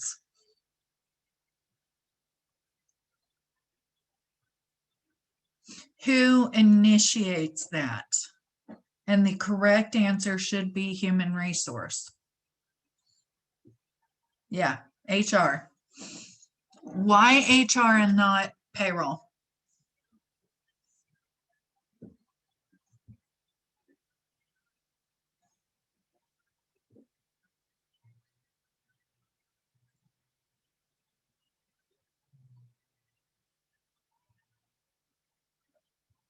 Because segregation of duties, again, you want human resources who is completely out of the check cutting process to put in, this person is legit. We hired them on this date at this amount. We're entering them into the system. It's signed off usually by the tribal administrator. Program directors probably also signing off on that.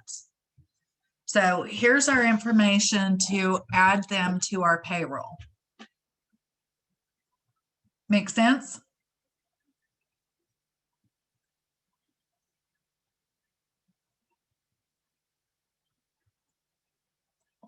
Does that help? Does that make it more sense as to why we have to keep all of these people separate?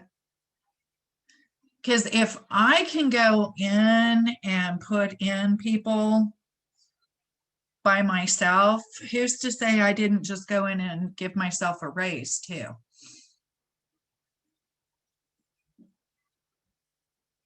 That's why you've got to keep it separate. So payroll people should have no ability to do anything with the pay rates, the humans involved, any of that. All they can do, enter hours. Yep. Good old gap. Okay, what are you looking for when you are the program director and you get the payroll report? What are you looking for? Question is, do you as the director receive the payroll report before payroll is run?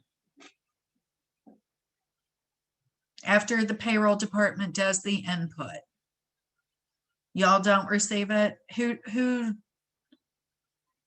is doing the review before the checks are cut? One day before. Yeah, what are you looking for when you get the payroll report? As a director, what do you look for? Yeah. Do I know who these people are? Did they all work this number of hours, and did anybody request vacation or sick leave, anything like that? Was it done correctly? Okay, so that's what you're reviewing for when you're reviewing the payroll report. What are you looking for when you get the financial statement? And this is for directors and for finance. What are you all looking for?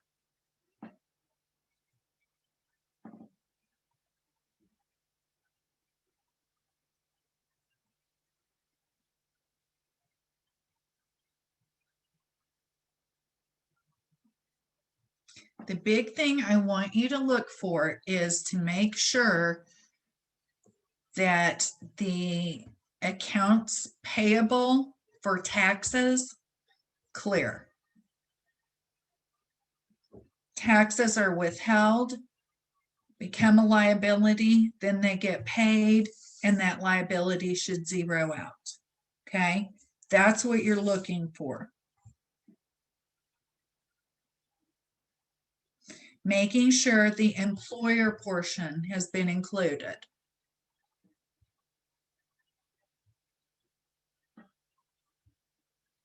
Do the deductions seem reasonable?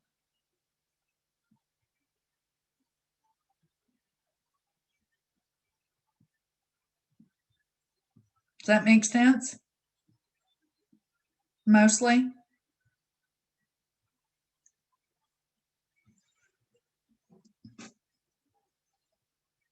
Finance, you are reconciling over here. Really watch the withholdings, the tax withholdings, benefit withholdings. Make sure those items are getting cleared to the appropriate place, because that is going to give you a big old mess if you don't. So those should be zeroing, depending on how often you're making your payments. If you're doing a 401k withholding, you may only pay that quarterly. That's fine. But make sure it's getting out of there. Taxes, always.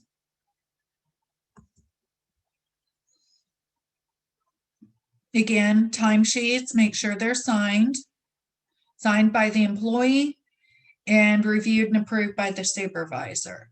If you're working on multiple funding sources, this is key to make sure you get it charged to the right grant. Supervisors, this is where you're verifying, yes, this looks right for how much they worked on this grant during this time period.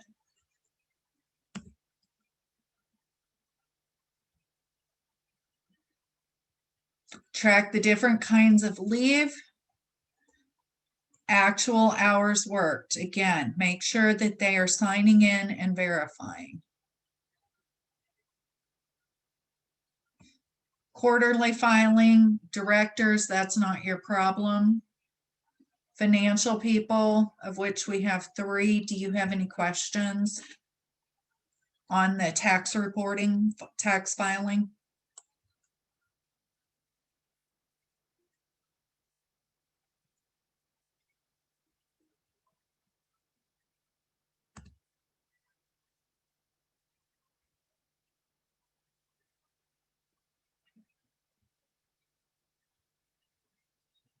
Payroll tax record retention, 4 years.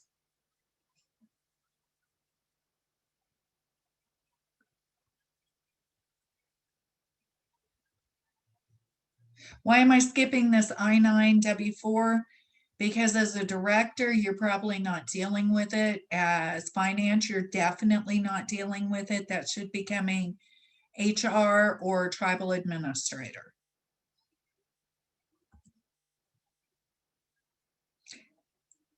Okay, feels like a good place to stop, doesn't it?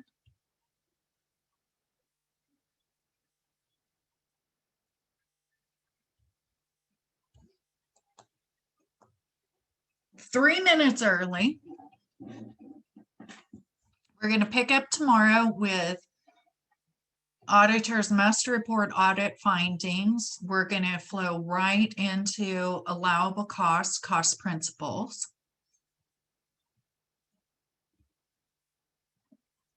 Questions, comments, anything? Mind blown, mind exhausted? What are we doing here?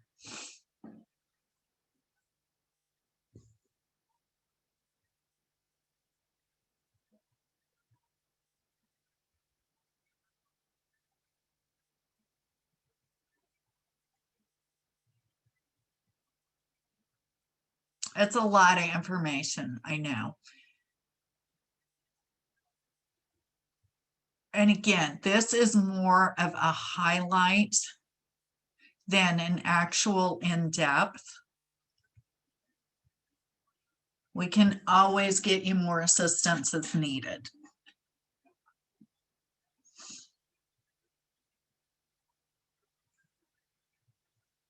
Anybody have any questions before I turn you loose until noon-ish, whatever time zone you're in?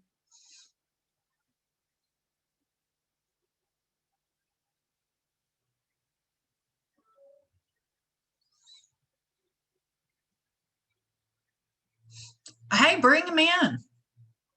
Linda, I don't have any issue.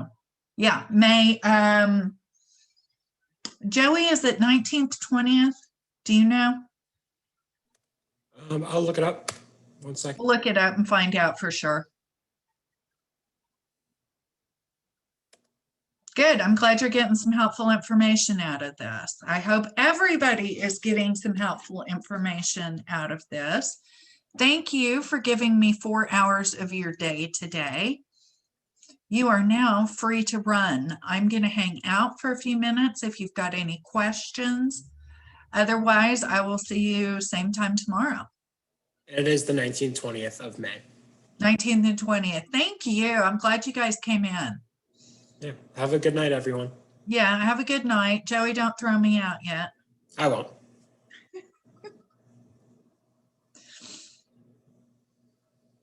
You are welcome to unmute yourself at any point. Yeah. At any time, you can unmute yourself. Yeah, it's absolutely up to you. A lot of people don't like to unmute. They don't want to talk, and that's okay. I'm not going to force, I don't want you to be uncomfortable.